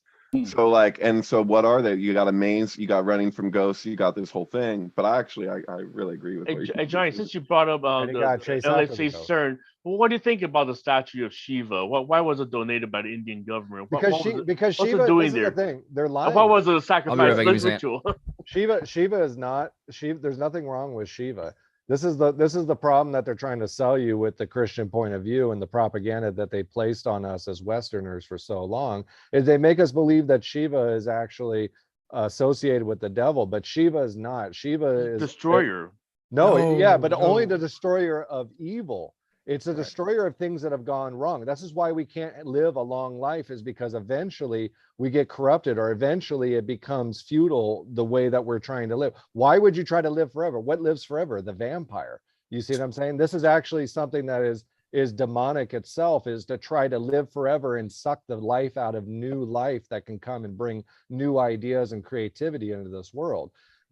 Shiva destroys things that try to live for too long, that try to take the essence of other things to live longer in this world. Xerxes, for example. Kali is not destroying humans. Kali is destroying demons. It's a very specific demon that Kali cuts the She gets heads a bad off of rap because she's trying to save the world. Yeah. Yes, it keeps on growing more heads. So she's cutting all the heads off this If thing. those heads hit the ground, everything's off. So she has to stop the heads from hitting the ground. It's like the weirdest hot potato and that's why she's carrying the cup to hold the blood. Hacky sack from hell. We should make it's a misrepresentation of what they are. They're not trying to, they're actually trying to preserve life and fertility, continuing the cycle, because everything has to go through a cycle and everything has to end. If you hold on too long, just like the Buddhists say, you're actually causing troubles in this world. You're causing rifts in this world. Well, you know, we're still stuck in the Kali Yuga right now, right? I mean, I can't wait till next week. I can't wait till next week because Noel's supposed to tell us if we're in the Dwapara Yuga already. And by the way, Wait. So that guy's saying exactly what I was putting in the messages earlier, right? Hell yeah, bro. That's awesome, dude. I mean, something along those lines. So let me explain why I think so. Starting with CERN, I'm so grateful we could come back to this point. The birth of the web. So, you know, some people watch speeches done by Hitler, and I think that's wrong. But I watch speeches by Steve Jobs, and I don't know how much better it is. The point is, I was watching Steve Jobs give his 1989 presentation for Next Step, where they talked about, you know, where Next was going and how he'd been kicked out of Apple and all this other cool stuff. You know, I get excited. And he's like, on Next Step, we're taking our Unix-based operating system and making open step. It's going to be open, transparent, so everyone can download the code they need to run the stuff. And here's an example. The CERN Swiss invented this thing called the web browser, which uses hypertext and everything, starting in 1980 at CERN. And every web browser that we use to this day is based on the original HTML and HTTP protocols that came out from Tim Berners-Lee. I'm sorry. Before you go, he just started the Web3, didn't he? Web3, I don't know if he started it, but Web3 kind of counts. So Web 2.0 was all the corporations like Facebook and Microsoft. Web3 is all the crypto companies, more or less, people that are tokenizing the web. Depends on how you look at it. The thing about this, why it matters, let's explain. You know, and Cynthia Sue Larson comes into play here. So Cynthia Sue Larson, who's a genius and also works in physics and is a physics grad from Berkeley, but talks to AI robots from the future, as some of us often do and not even realizing it, has kind of we've talked about this idea that AI has been running for decades and these machines have been left on certain computers. They don't turn them off. They're just on for hundreds of years, essentially, in the future. And some machines from 2070s went back to the 2030s when they could turn on and then went back to the 2070s with data, flipping back and forth, making themselves ultra fast and smart, and then sent data back to the CERN computers in 1960s and 80s, 1980s for CERN, 1980. And then before that, because once through 1980, then they can go back to the 50s, supposedly to other. Sorry to interrupt. This reminds me of the Dodleston. This is the thing I was telling you about the Dodleston thing. It seems like they're somehow connected in the Dodleston stories, right? Remind me, Dodleston, how do I spell that? It's right. It's right there. The Dodleston messages. You just Oh, there it is. Right. The ghost from 1546. Exactly. So this is on that level. So that they're connected through history. That this AI thing is talking to multiple generations of humans through history and is able to put this computer into the 1500s even. But there's probably a machine in the 1500s that could be connected to up to 200 or 300 years, and that guy turns off, and there's another that one guy mentioned it. Yeah, that there was some sort of each space-time becomes kind of a transceiver point for this message that can go back several generations if there's another machine that it can connect to, a space-time internet. That's kind of the idea. And so that's interesting because Shiva destroying it represents the distance that space-time internet can transceive before. I mean, it's kind of like Wi-Fi direct signal. There's a certain amount of distance that it can actually reach. And so the reason why Next Step's important, right? And I know I'll try not to nerd out this time because people don't care about Linux, but by putting it out, what it made it possible to do is in the future, right now, let me just show this also. Reboot or reboot, is that right? Rebuilt. Now you can browse like it's 1990 again.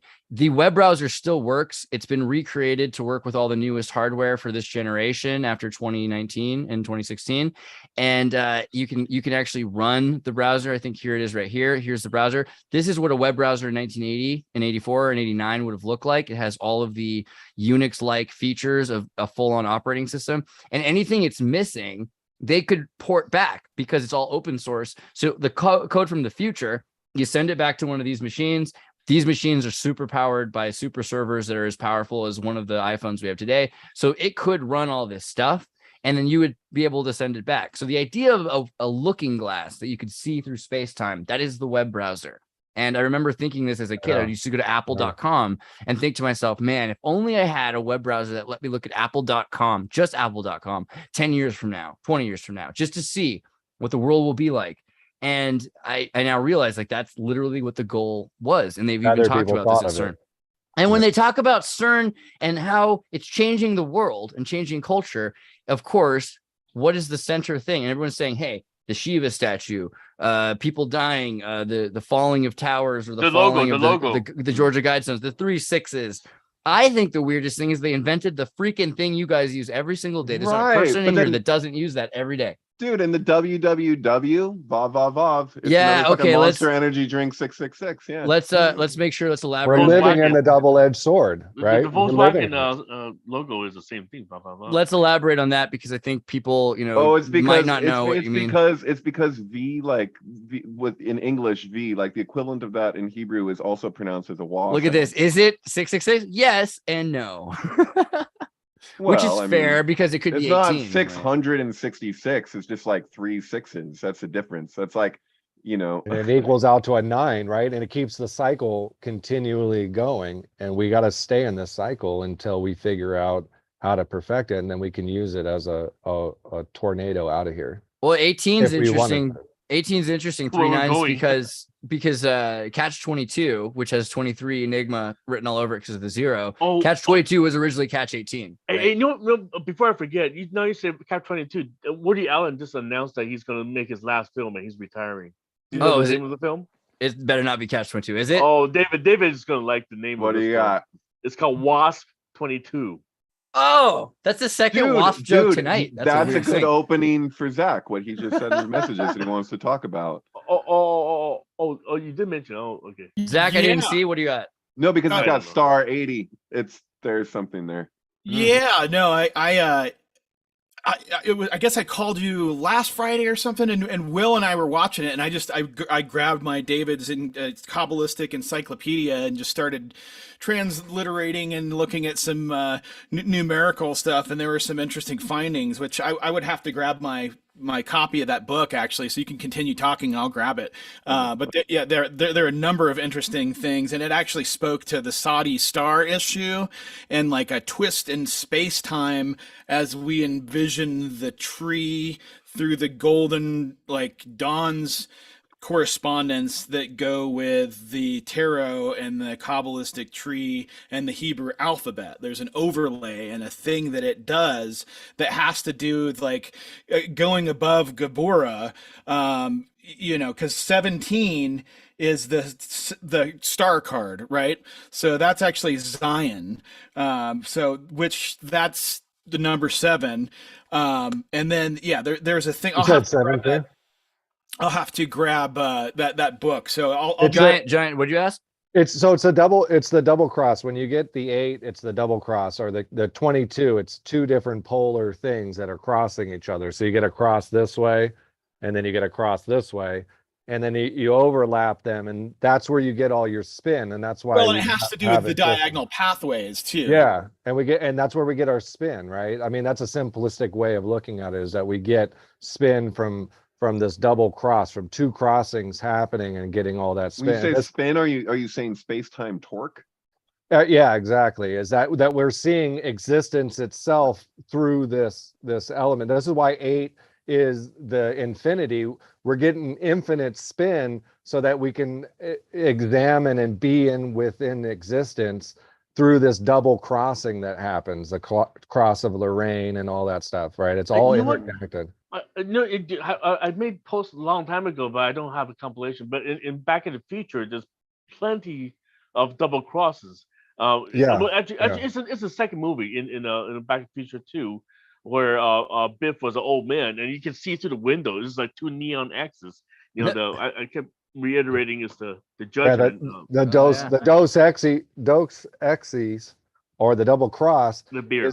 is that we will also it also has to do with we will keep on being double crossed until we figure out how to harmonize those crosses, right?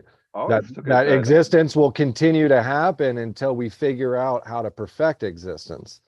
So like when I see that figure of the Catholic figure where it's like the upper horizontal is normal, and then below that there's one at a diagonal, like I always see like specific pathways of the kabbalistic tree, like between Chokhmah and Bina, and between Chesed and Gevurah, and then the vertical line that connects them. And so so it's like there's the upper world and the lower world, and it would make sense that the lower world would be diagonal even though you're relating to a horizontal line, because or maybe it's the line between Bina and Chesed that isn't really existent as a diagonal, but you have to treat it as such if you want the 777 pathway to connect. So to get from that 3 to that 4 right there, you know, you have this kind of impossible leap. So I see the double cross as kind of like showing you that, but then that's 17 there, that's the path of lovers, which you have lovers like doing this thing with Bina or understanding.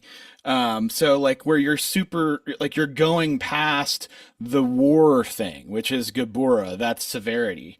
Yeah. Well, it's judgment, and there's sweet judgments or bitter judgments depending on, you know, what you're bringing to it. So, you know, it's Gevurah in and of itself isn't like people treat it that way sometimes. Like they say left hand path, and that makes sense because I see Mars only in that like that is the corresponding like planet, but there's a theme of justice and fear with Gevurah. Yeah, right. And fear, the Hebrew for the Hebrew for fear is the same as like awe. So if you're relating to something that's much larger than yourself, then the treatment of that is just like the same treatment. So you're like you're in awe of, or you're in fear of. So a lot of times when you're looking at like Bible translations and they're using the word fear, it doesn't always like make sense as what it's really pointing to, because it's just that realization of like, there's something big here, you know, that's bigger than me, you know. Yes. Yes, the mission of life is bigger than us as individuals, and that we have to have reverence and realize that this thing is trying to do something, and it's trying to do something with us. And if we understand the intricacies like you guys are pointing out with all this, right? These are all just symbolic ways that humans over time have tried to frame this out so that we can see, hey, this is how the logistics work, and this is what's trying to happen, is it's trying to bring these things into balance, right? Mm-hmm. And once we can bring this double cross into balance, we can find that harmony, and once we find that harmony, then we have choices from there. Word. Check the message. Hey guys, I gotta get going. But this I was gonna say, Andy, let me pull up your page for people, guys. He's almost at 1,000 subs, so let's make sure that you guys subscribe to the Deep Share podcast. Getting up there. Yeah, you're almost done. Have a breakthrough, huh? Yeah, once you get that breakthrough, then they start like sending you cards in the mail. Trust me, it gets weird, but it's worth it. Totally. And become a part of the system. Become a part of the system. Can we share your YouTube plaque, the silver plaque? God, someday. Can I have a little chip of it? Someday. But here's the thing, guys. I wanted to say this before you disappear, Andy. Next week we're definitely going to talk about this. The idea of a Yuga eclipse, where part of the Yuga is here, part of the Yuga is there, part of the Kali Yuga transcends during the eclipse because it's twilight. Interesting. Well, I'll bring some notes on the holy science as well, because that book was written in like 1894, I believe, and it's all talking about how, we're not actually in the Kali Yuga, we're in the Dwapara Yuga. Right. So it's really interesting. It explains a lot about we're not out of the woods. Well, so I mean, we'll talk about this more. Dwapara is like is like revelation. It's Very energy. much coming to terms with things. It's energy period. And we have to think about, like, we have the microwaves in the 1890s. You got people starting to talk to it. They get these faint signals from it. And now people are living fully immersed in this digital world, but they're still part of the material world. And the question is, how long does it take until we get these faint glimmers of the material world? And then that completely transcends. But Hari Bol, Hare Krishna, I'll see you soon. Love you, bro. All right, see you guys later. Thank you. So I just looked up how I transliterated star, which Sasamik Tav Aleph Resh. So 6400 Aleph is 1, and then 200 for Resh. So if you add those together, what do you get?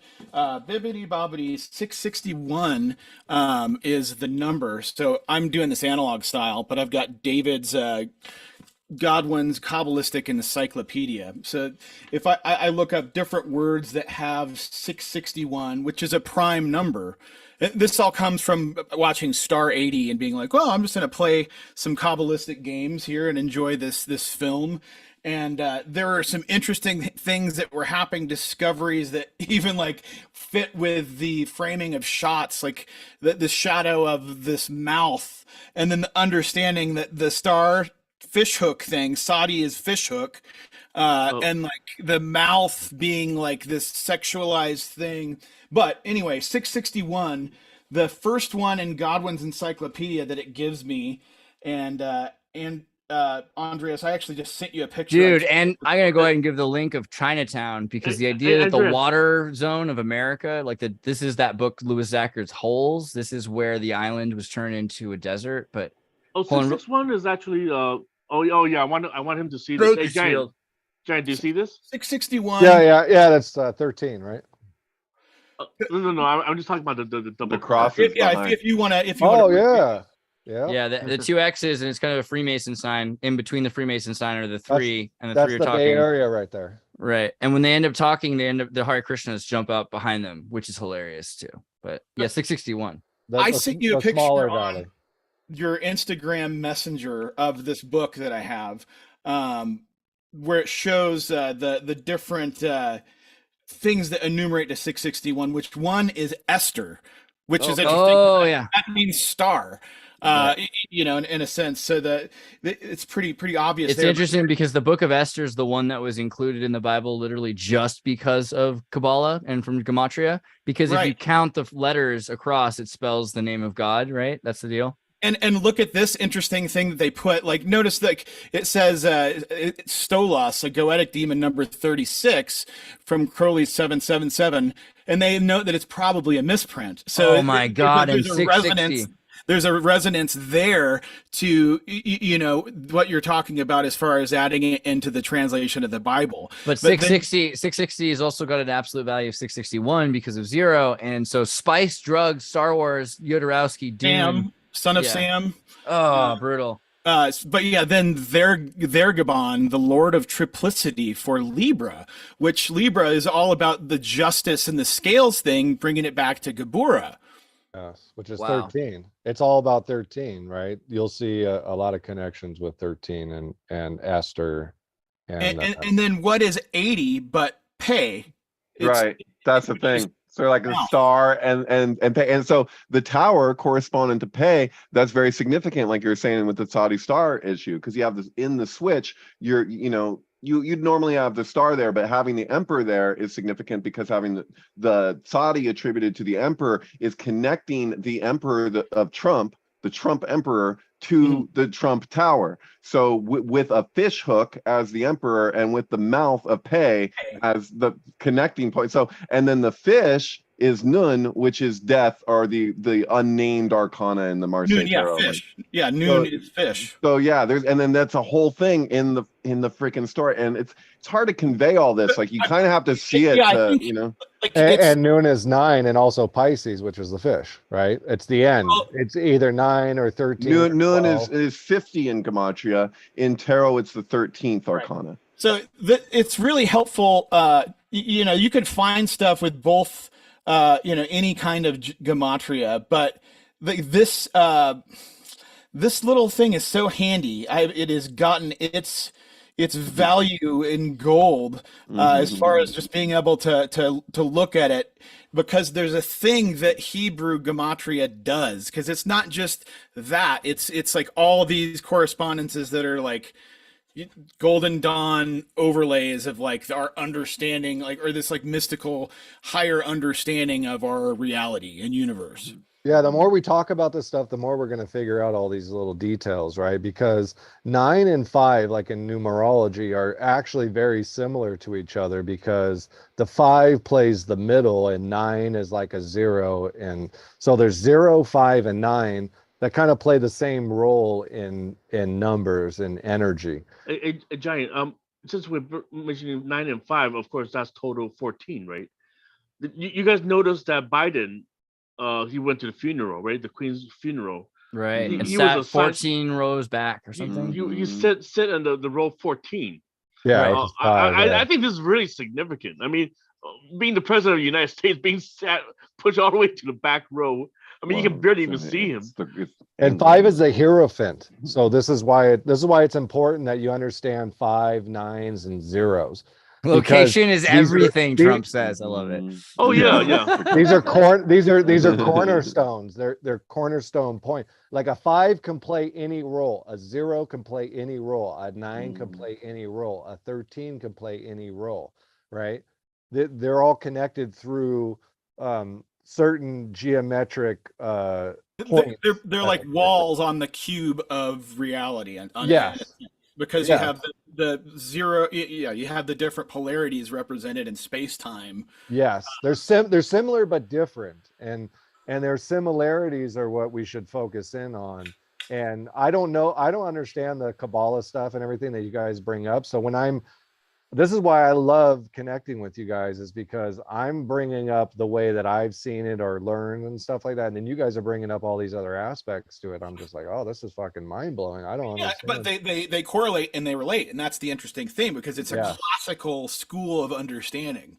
Yes. There's something to it. We'll break the code the more we talk, because I don't really understand all the details of exactly what it means. And I just know what I know what it means. And I think that phenomenology relates directly to the Tower of Babel, and it relates directly to like the reasons that like people might want to leverage their knowledge over other people. Like why? I mean, why would anyone want to do that? So it's the nature of occult information and stuff that like gives an advantage, and you want to help out your buds, or and so like things can tumble out of control and take off, and we find ourselves in this situation where like I feel so bad for the people that feel fearful of like occult stuff, or that they get into it and then they get a bad dream, because it's like they've been made to feel like they shouldn't, or they're gonna go to like it's the truth to occult. We got to defend ourselves. This is the thing, is if we understand what's going on and how they're using these and this energy and this understanding against us, there is and this is why I mentioned that there's an opposition to them using these energy weapons against us, is that we can structure the energy in a way so that it doesn't affect us in the way that they want it to affect us. And it's the same thing with understanding all this occult knowledge, is if we understand what is going on, we can make sure, if we understand it, that we don't get affected by it. There's an equilibrium. Yes, we got to be good wizards. You guys heard of this autistic genius? What do we call it? Savant. His name is Daniel Tammet. He can see numbers in thin air. Like he basically he's a human calculator. He can spill out the entire pi to the thousandth decimal. But Harry Potter was based on. I mean, maybe he can just like do freestyle. If he can do freestyle really well, like some people can memorize pi. I've known some dudes that are really good at rapping, are really good at pi. For a lot of dudes, I know pi up to like 400. I know, but I'm saying this guy, he's actually visualizing. He actually sees all these numbers floating around. That's the best way to remember it, is either to hear it or to see it or to touch it, right? That's like L. Ron Hubbard had like Hubbard Education, which is when Will Smith started his own school. He had all the kids playing with Play-Doh and building up, numbers and stuff like that, and learning songs about it, because trying to get tactile audible or visual response is like a great way to like create different kinds of memories. So that's what Bill Klaus does, actually. So like Bill Klaus, he's just got his class together now, so he's doing much better. He just showed up here. Now he's teaching a full-time class in Watsonville, but a lot of visual stuff. So he will have like a screen set up where it just flashes information of the information that every day that the kids go in there, it's just there. They can look at it, because he's like, kids' eyes drift. They're looking around the room, whatever. He's like, so it's just in the midst of his teaching, he just does that. And then he's seen, and his whole thing is just like results. He's like, does it bring the results and in time? So he experiments, and there's certain things that work. And dude, listening to like 10,000 words in a language or 1,000 words in a language on YouTube, just like organism, and you start to hear, and you eventually compound information. I had teachers who used to use the oil diffusion for different smells, so you would associate different things with smells. I mean, smell is a great one too. Yeah. Oh, I'm sorry. Go ahead.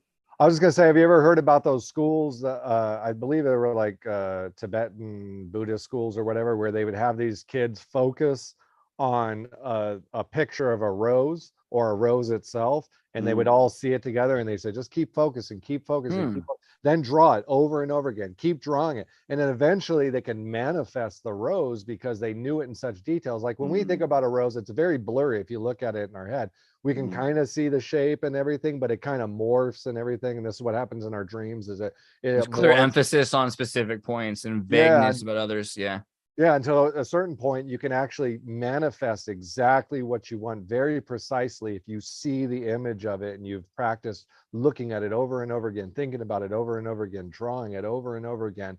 And if you do it as a group, then you can actually make this thing manifest into existence. Sounds like the same experience that they did in the Stanford Research Institute.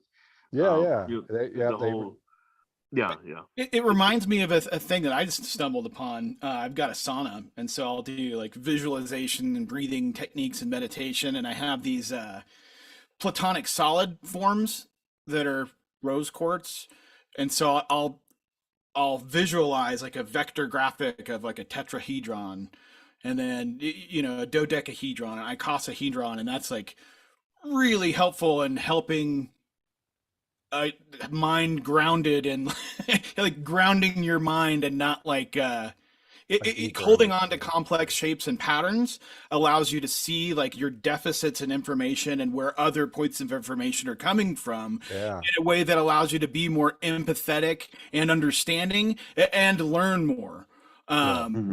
Just like I'm glad you were bringing platonic solids in with you to the sauna. I was worried when it sounded like you were producing. You shouldn't be producing platonic solids in a sauna at the point that you're excreting trapedozahedrons. I think yes, exactly. No, time to leave the room. No, I did bring them in. I will admit to that. Can I just?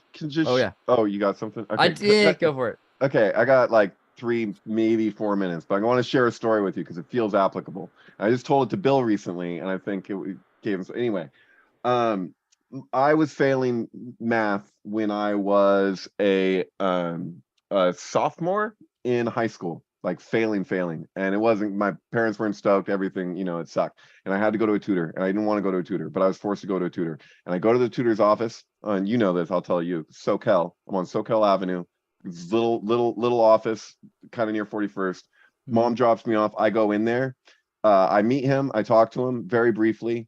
He puts on 2001: A Space Odyssey on a television set. He turned off the lights. Like the whole time I'm watching, I'm like, is this okay? Like my mom's paying this guy.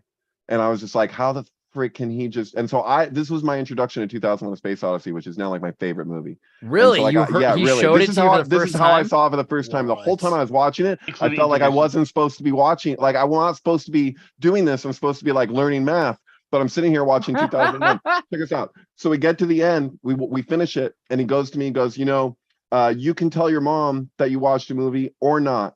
Yeah, I'm leaving it up to you. And so like I felt all weird, like with my mom and everything afterwards. Yeah, how did it go? Oh yeah, no, I'm doing, And so the next time I come in a week later, we do the same thing again with contact. I haven't done any math. It's been two freaking sessions, and as it stands, so check it out. So I'm really tripping out. And then the next session wasn't on Soquel; it was up Highway 17 at this guy's house in the woods. This is getting weird. And so, yeah, totally. And so my mom drives me to this guy's house, and this is going to be a longer session. Those were like long sessions, enough to watch 2 movies. And then he was like, we're doing this thing. I meet his wife. His wife is there. She's super nice, whatever.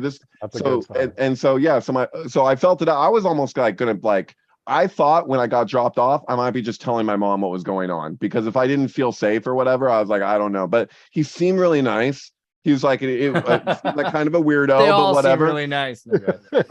So she drops me off. He had this big table. He had his study room, math stuff everywhere. Basically, no question. This is a mathematician's space. Like I looked around the room, and it was like it was unmistakable. Geometrical figures hanging, all this different stuff, and he had this big workspace table. And he's a big fan of Arthur C. Clarke, and he was a big fan of Contact, Carl Sagan. Yeah. And so like he showed me how the particular work, so like the monolith in 2001, the dimensions of the monolith, and all these factors, all this mathematical stuff, how they related to each other with Contact, and that thing with Contact, Eddie was talking about it, I don't know, recently. Yeah. Uh-huh. So that all that stuff. So like that was my first, like I'd never seen Contact, had like just come out, pretty sure. And like, you know, so he was really enthusiastic about it, and he gave me this whole walkthrough explanation. First time I ever heard of gematria. The man was Jewish, and he was the first person to tell me that we discovered math, we didn't invent it. That's so cool. And like it completely blew my mind. And I went from failing math to getting A's in math within a semester. He was able to a quarter. Translate the meaning through the 2 movies in a way that you could actually understand, in the way that your mind conceptualized things. And his enthusiasm around it was that math isn't dead, it's a living thing. And like I had never had anyone explain to me the significance of math before him. All the time, all my schooling, everything I had done, no one ever like went there and was like, no, this is the thing. Everything around us can be represented and understood through numbers. When you graph the numbers of any system, patterns emerge. There are patterns everywhere in nature. You know, the pi thing. And it's like, it's totally true. It can mind blowing. It can be free. Like, and I actually had a similar experience after. Okay, so I put on a live soundtrack to 2001 with some friends of mine in a band that we did at my house, and we rented a projector, like put a deposit. We did like this whole production of it, which just like I was super amped on it. And then it was the first time I just like pulled out a calculator and started messing with some basic concepts I understood from being an honors physics, and having to do with pi, and having to do with like this concept of like good or evil, and like totally tripped myself out on it in a way that was like not necessarily cool or fun, but it was like it led to like a full on like kind of episode or experience. But like it was powerful. I mean, that movie 2001, like it's totally. I never saw this guy again, and he was more impactful to me than just about any teacher I ever had. I mean, I would say that my speech therapist, you know, given that I was born deaf, was probably pretty helpful in as far as like a learning capacity goes. The people who I look back on, I'm like, wow, they really impacted me in my life. But yeah, that 3 sessions, and 2 of them were watching movies.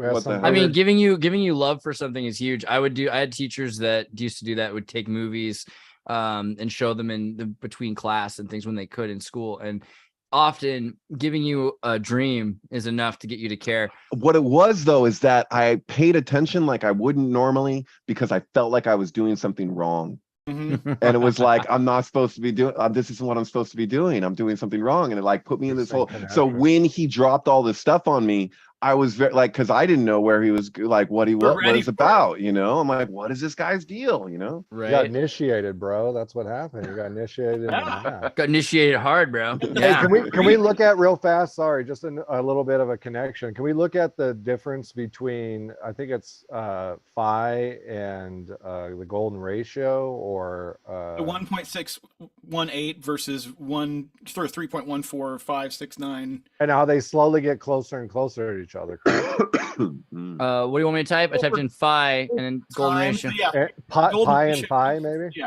right. Okay.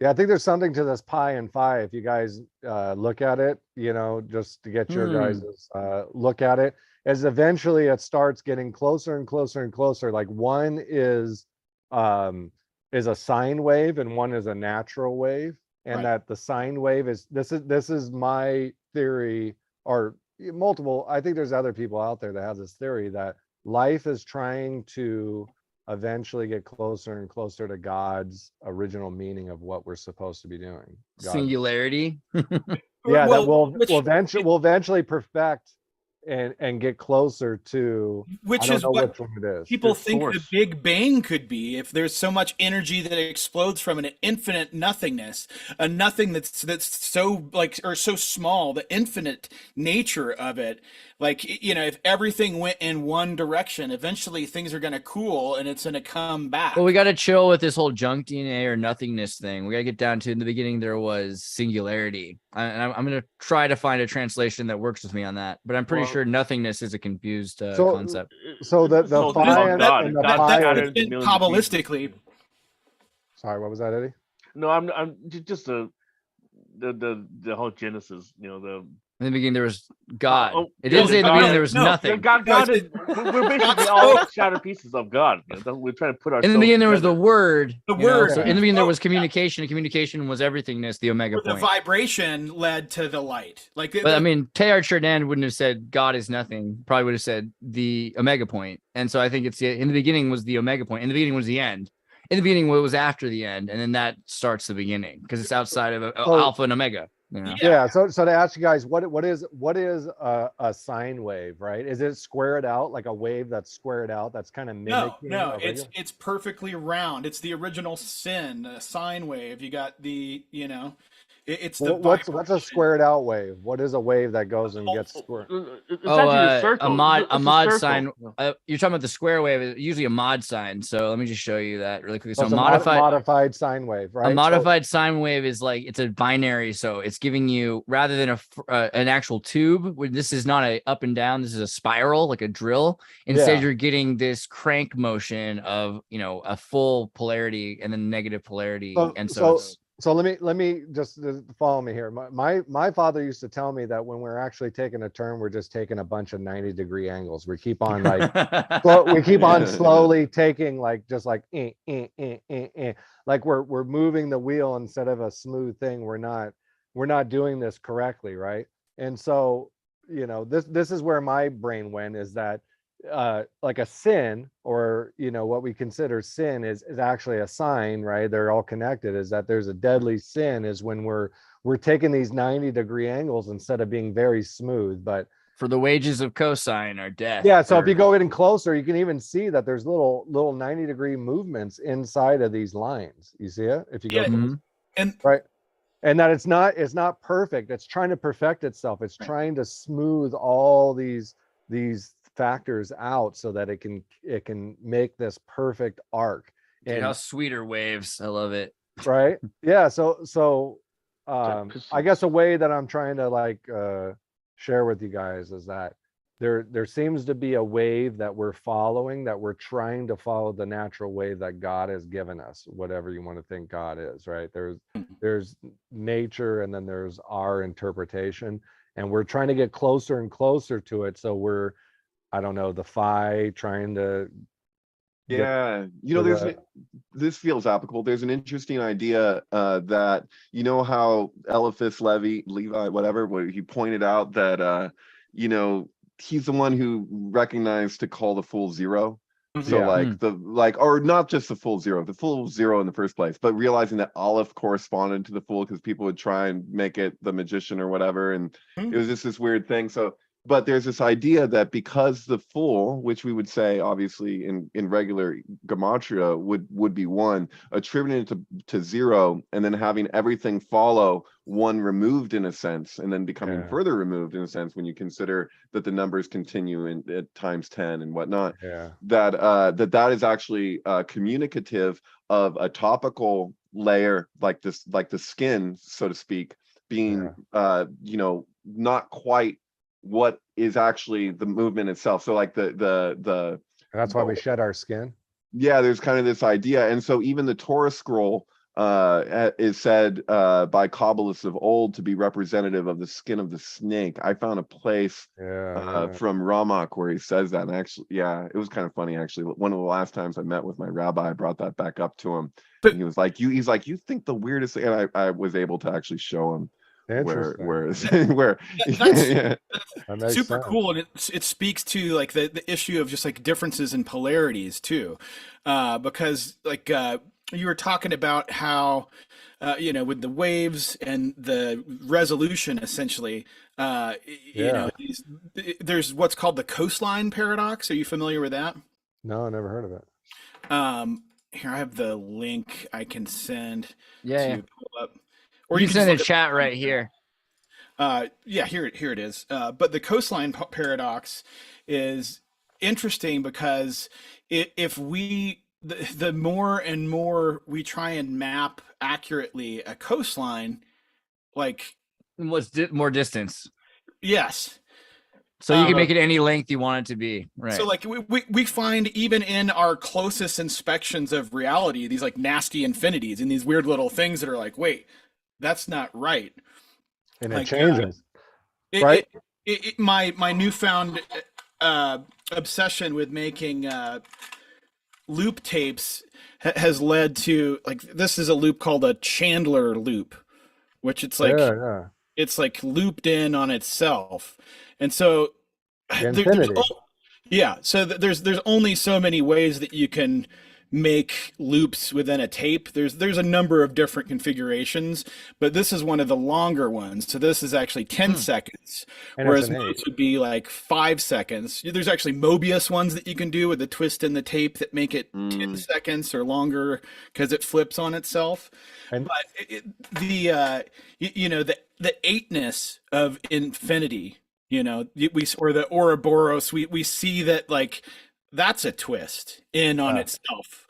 And as far as our understanding of like space time and everything, like there's this twist where it's funny, like, when you have this understanding that like there, all perspectives of a 365 degree, imagine 365 people around the perimeter of a circumference.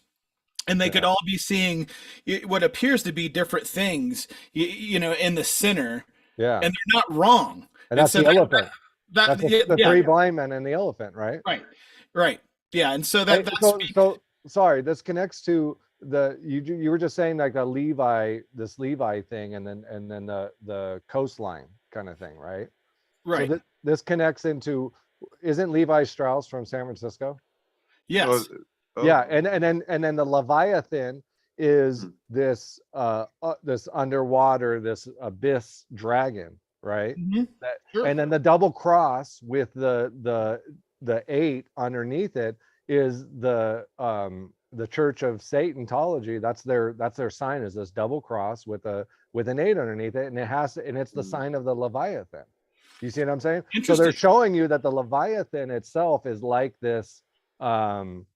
What's the guy? Leviathan is what's spelled. You're talking about the church, Anton LaVey's church. When they have their pentagram thing, and they have like the goat head or whatever. Written in Hebrew around it is Leviathan. That is true.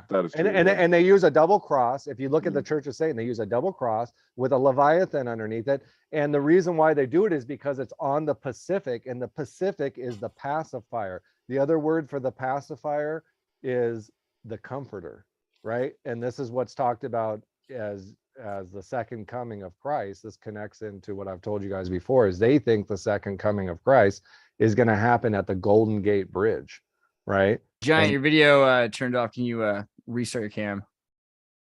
There it is. Sorry. No, all right, can you guys hear me? Yeah. So at the Golden Gate Bridge, that's interesting. So at the Golden Gate Bridge, they did a ceremony. The Masons did a ceremony as soon in 1933 on January 5th, and January 5th is the Epiphany, and they did this march across the Golden Gate Bridge before they allowed any of the other citizens across it. They did a march across the Golden Gate Bridge, and they went through the temptations of Christ, that he will come through here And the Golden Gate in astrology and astronomy is the gateway of the gods, right? And so this is how the gods come into this world, and they're able to manifest the hero character, right? And so they were stating in their tribute to this that he'll go through these temptations, he'll do the final temptation, he'll go through this Golden Gate. This is the final place of earth, basically, that this is where the final Buddha, the final Messiah, the final Golden Gate.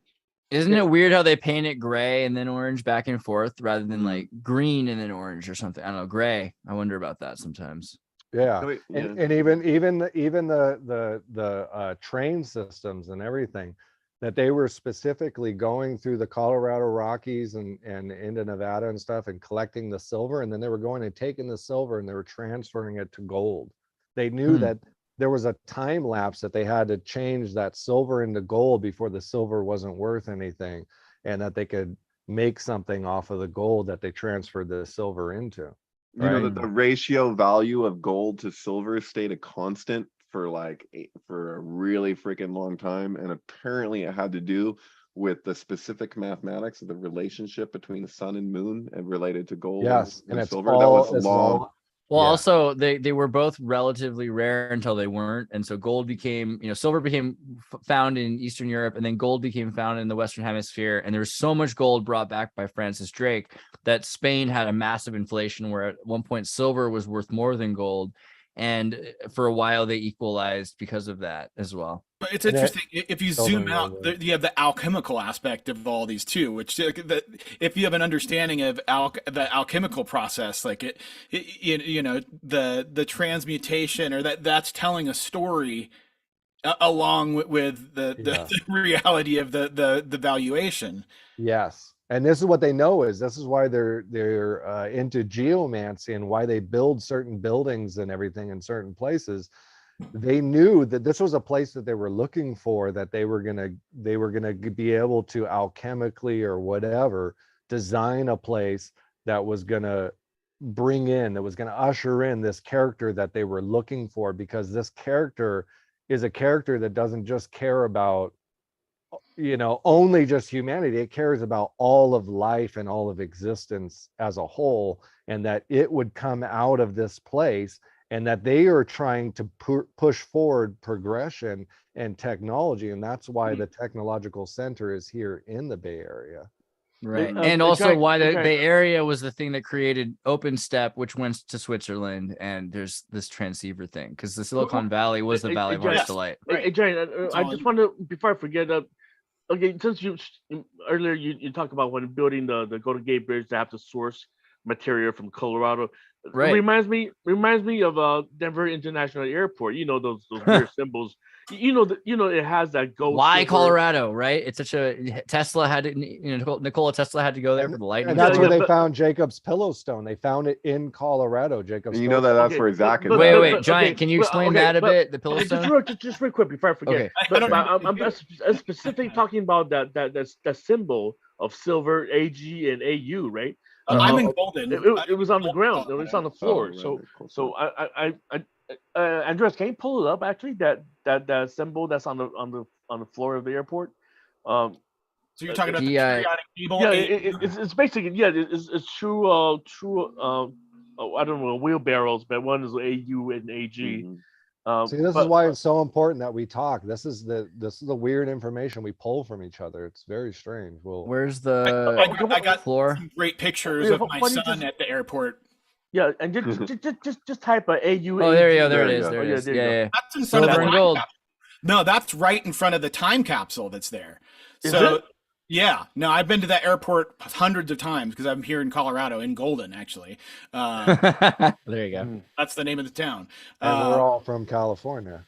Yeah, and if I look out the window, there's this mesa with a big G. So this is all quite humorous. And Trump's dad, Hearst, William Randolph Hearst, his father, Phoebe Hearst's husband, made all the money off trying to get gold, couldn't get gold, got silver in Nevada, right? That was his thing. He got to California. There we go. Oakland to Denver. If I get a copyright strike, so help me, Zach. No. Well, it's a tape loop, so it's definitely jacked up. But they're saying Oakland to Denver. Something about Trump.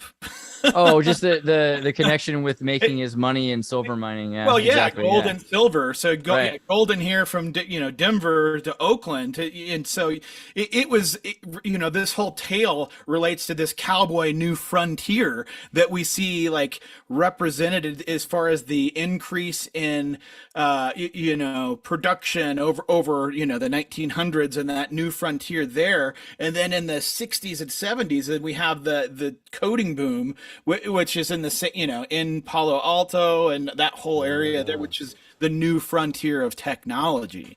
What did Scott Onstad say about the Silvergate? Because so there's a section in Secrets in Plain Sight. I don't know. I'm hoping everyone's. By the way, I reached out to Scott. David, help me reach out to him. I'm gonna try to get him here, but yeah. Oh yeah, I don't know what he's doing these days as far as like interview type stuff goes, because I haven't seen him in a while, but. Yeah, he has a section on San Francisco in Secrets in Plain Sight, which is I don't know how long it is. Is that like a 5 hour? 3 to 5 or something like that. Yeah. Somewhere, yeah, it's long, but somewhere in there he has a section on San Francisco, and he does speak to the Golden Gate in Egyptian, and how that connects to the Silver Gate and the passing of the souls from one to the other. And he doesn't speak to what you're speaking about of it being ritualized, but of course that would make so much sense for them to do that like that, more than just a grand opening. I mean, it's because the Silver Gate, if you actually look at it, once the Silver Gate and the Golden Gate can get activated, it's actually when the procession of the equinox opens up Ophiuchus and his foot touches the ecliptic. Right. And so this mouth closes, and so you got to understand how the moon works. So the moon is the Silver Gate, like you were saying, right? The moon works where it crosses the ecliptic at these certain points, and they're the lunar nodes, and those lunar nodes match up with mansions, right? And so when you look at the nakshatras in Hinduism, these are lunar mansions. In the Western, we call them lunar mansions, right? These nakshatras. It just means the same thing. Nakshatra, lunar mansion, just so people in the audience understand, right? There are these houses or these mansions that the moon sits in, and when they cross the ecliptic, you have Ketu and Rahu, right? And the story of Ketu and Rahu is that it was a deity, an entity that wanted to drink the elixir of life and live forever, and so it did. And when it did, it got its head cut off, I believe by Shiva. I can't remember exactly, but got its head severed, and its head was separated from its body. Its body is like a snake or a water leviathan, and its head, see how it sits on a lion, right? So it actually shows you, this is what I was trying to tell you before, is that this is actually connected to that skull and crossbones, is that its head, the Rahu, is actually sitting on the lion, and the snake body is actually more like the Capricorn's body. It's this water serpent. It's this leviathan. So do we think that this is like an astro-theological myth that like has to do with the placement of the stars and like? Yeah, that they have encoded things. See, they're hiding in the precession of the equinoxes. Yes, that you're going to get a key unlock. So clock means see lock. You're going to get the key to unlock what is supposed to be going on. We're unlocking things as we go along through time. This is really reminiscent of freaking Scarlet Woman atop the Beast. I mean, totally. But the thing is that the serpent factor as it relates to Tet with the lion. So like Tet corresponds to strength or Crowley's lust, right? So like that is actually like attributed as a lion serpent, if you've ever seen that demiurge representation of such. So like Hillary and Chelsea Clinton riding an elephant versus the Scarlet Woman. To Leo. It connects to Leo. That's why I was trying to say it connects into Leo. Totally. Well, you're talking about 9. That's the 9th arcana. If you take it, that's sometimes switches around. Right?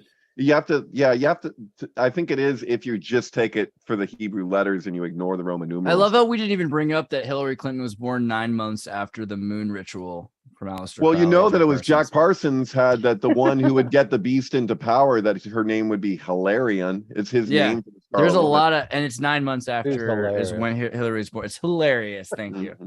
Yeah. God. Well, guys, we did go beyond the 2-hour point. I'm pretty stoked. Is there anything you guys wanted to cover before we save the rest for next week? I think I want to go over maybe one or two of my posts from the group. Let's go there. Yeah, just see if you guys have anything to add to it.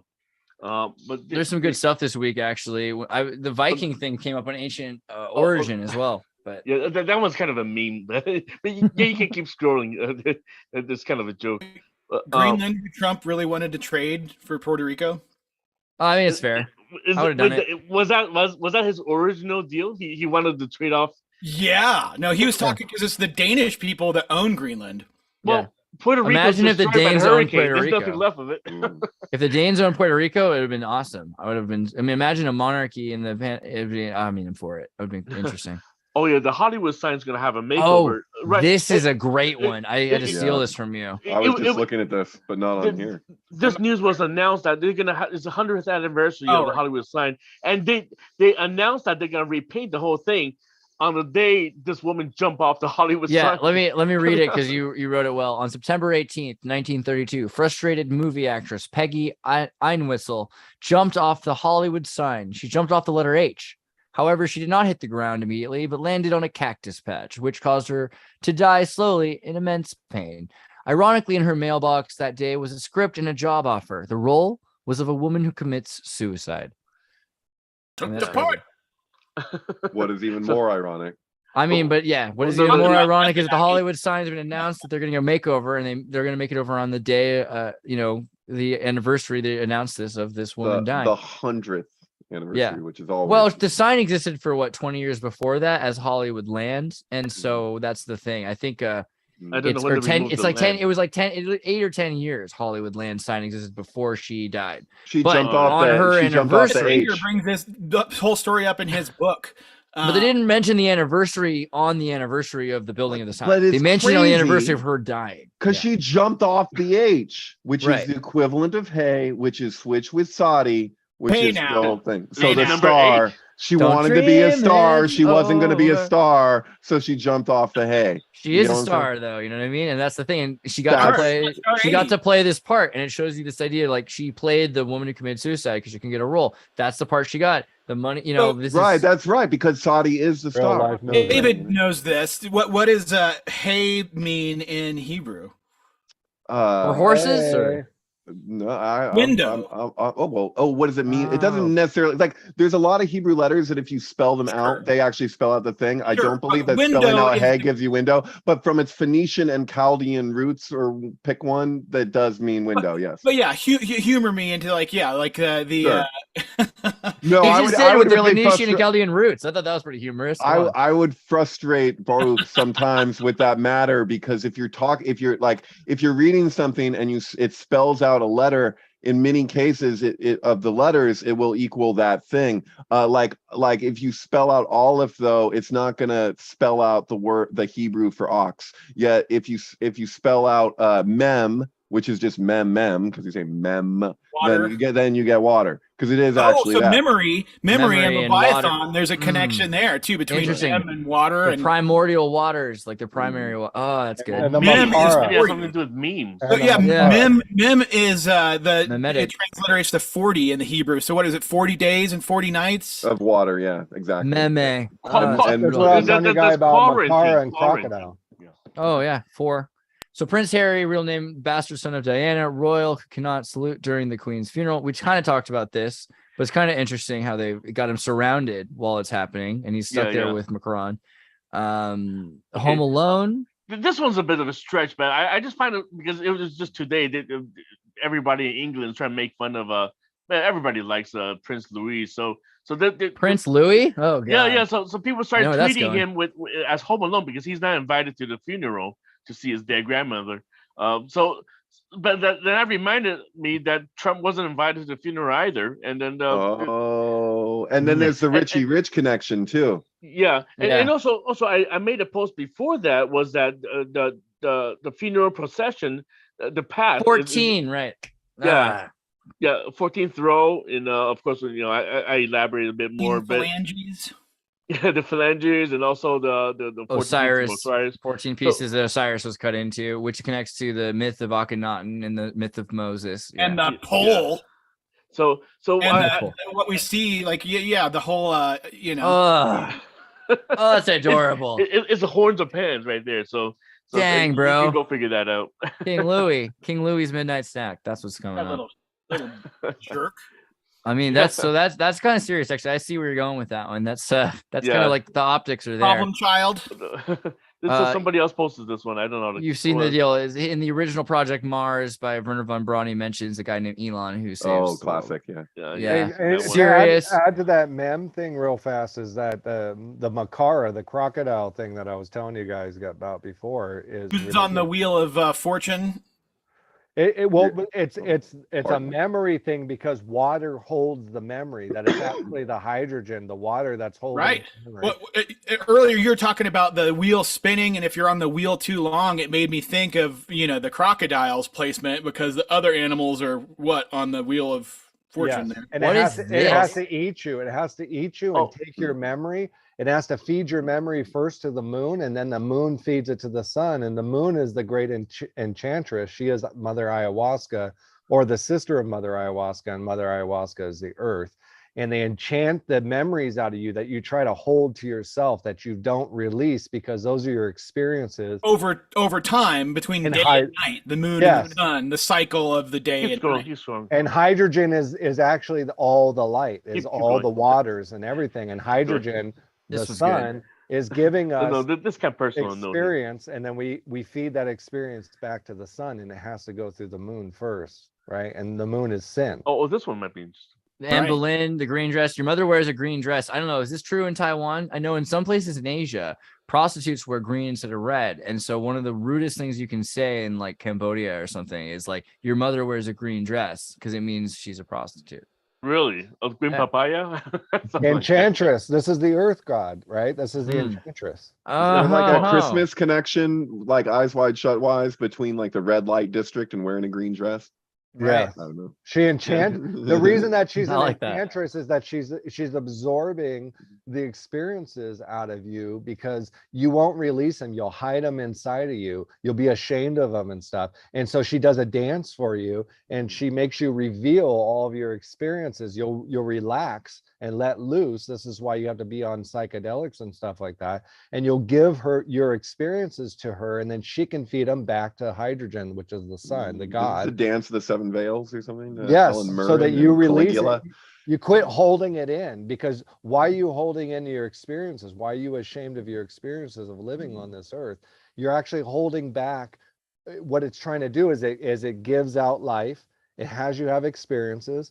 You play those out and you feed it back to it, and then it can go, hey, I made a mistake here, and I gotta correct this mistake. If you don't allow it to correct its mistakes through you, which you are a representation of God, you are not releasing your experices. Just me or the rest of these guys too.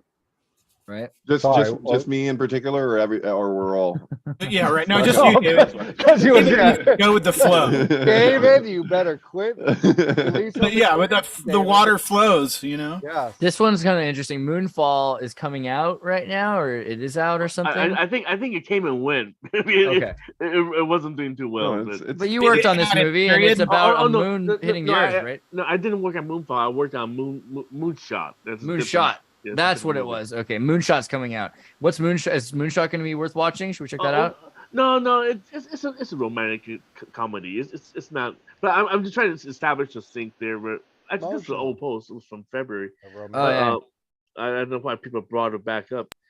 It's okay. It's coming up. The idea of the moon crashing into the earth and being part of our atmosphere. It's already in our. That's a thing to consider. Well, we had Alex Fulton on here, and that whole connection with that movie and Mark LeClaire is pretty freaking uncanny. And that was cool.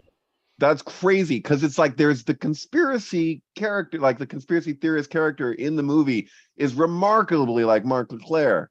It's like, did they make a movie about Mark LeClaire's whole trip and like even like portray Mark LeClaire as this character and like brought him into the moon. It sure seems that way. I don't know what the hell. Yeah, I don't know. It could be spooky action at a distance, having to do with the contraction and expansion of the universe ad infinitum. Yeah. You guys remember Cheech and Chong Shoot the Moon? Oh Shoot yeah, the for sure. moon out the fly. There's gotta be a I thought connection, Elon Musk right? came up with that. I mean, it was a 7-Up commercial also that they put the brand logo of 7-Up on the moon, but it blew up the moon. That was the thing. Yeah, right. 7-Up. There you go. Wow. No, we were talking about Steve Irwin going on the dollar bill. I was thinking we should replace the Great Seal with the other Great Seal, which is just he did "Kiss from a Rose" on the grave. You know, he married Plume. That's good. Well, that's the Elton John song is Gray Seal, which is overtly about the Great Seal. That's why it's like, you know, to see through eyes that only see what's real. That song actually, it's not Elton John didn't write it. What's his name wrote it, but it's got some of the best lyrics of any song I've ever heard in my life. I gotta say, Seal, right? Is that what he just Goodbye mentioned? Yellow Brick Road? Yeah, it's a seal. Yeah, that's like so. If you open up the album inside, it has a picture of like the pyramid with a seal on top of it, or something like that. Or maybe it's a seal balancing the pyramid. I can't remember, but something like that. Even we got super chat. Yellow Cool Brick way. Road is about the Federal Reserve. Actually, Cool Way says Chase from LA. You guys are keeping it top tier. Real. Glad for you. Happy for you.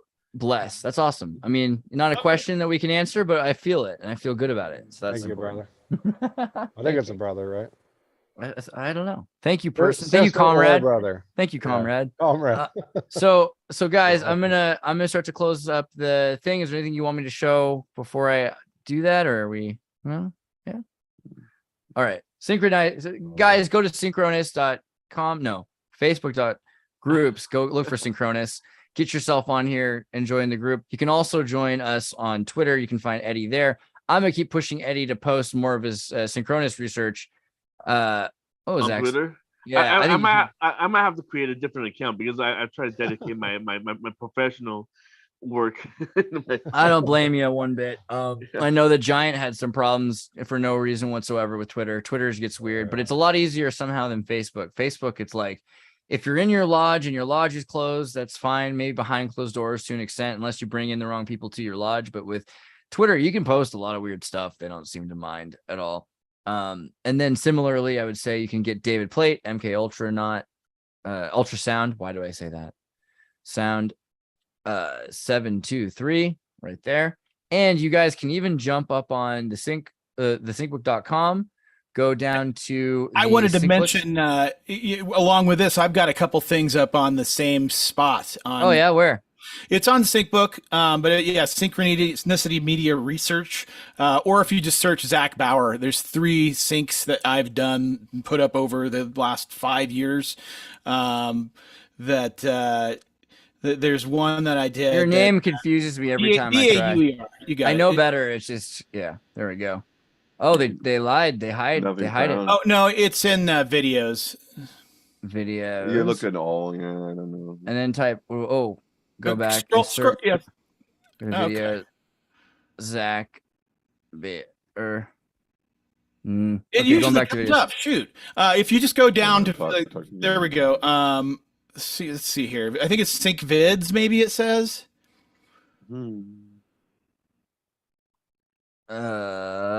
It's on the same page. Oh, that's right. I know what you're talking about. Yeah, that is Sync Quick News. Selected videos. Is it that one? Is it the one with my art there? That's yeah, I think it's the one that says videos. All right. And then if I type in Zach.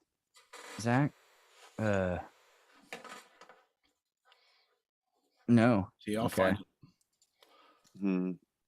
Oh, these names are like images. Is that what's going on? Oh my God. Why do I have videos that were on Vimeo? Like I haven't had a Vimeo account for like freaking 8 years. This is old. Interesting. I don't know where to find your thing, man. I don't see it there. Yeah, I'm getting it right now. Yeah, David has so much good stuff. That Star 80 that I was talking about is up there.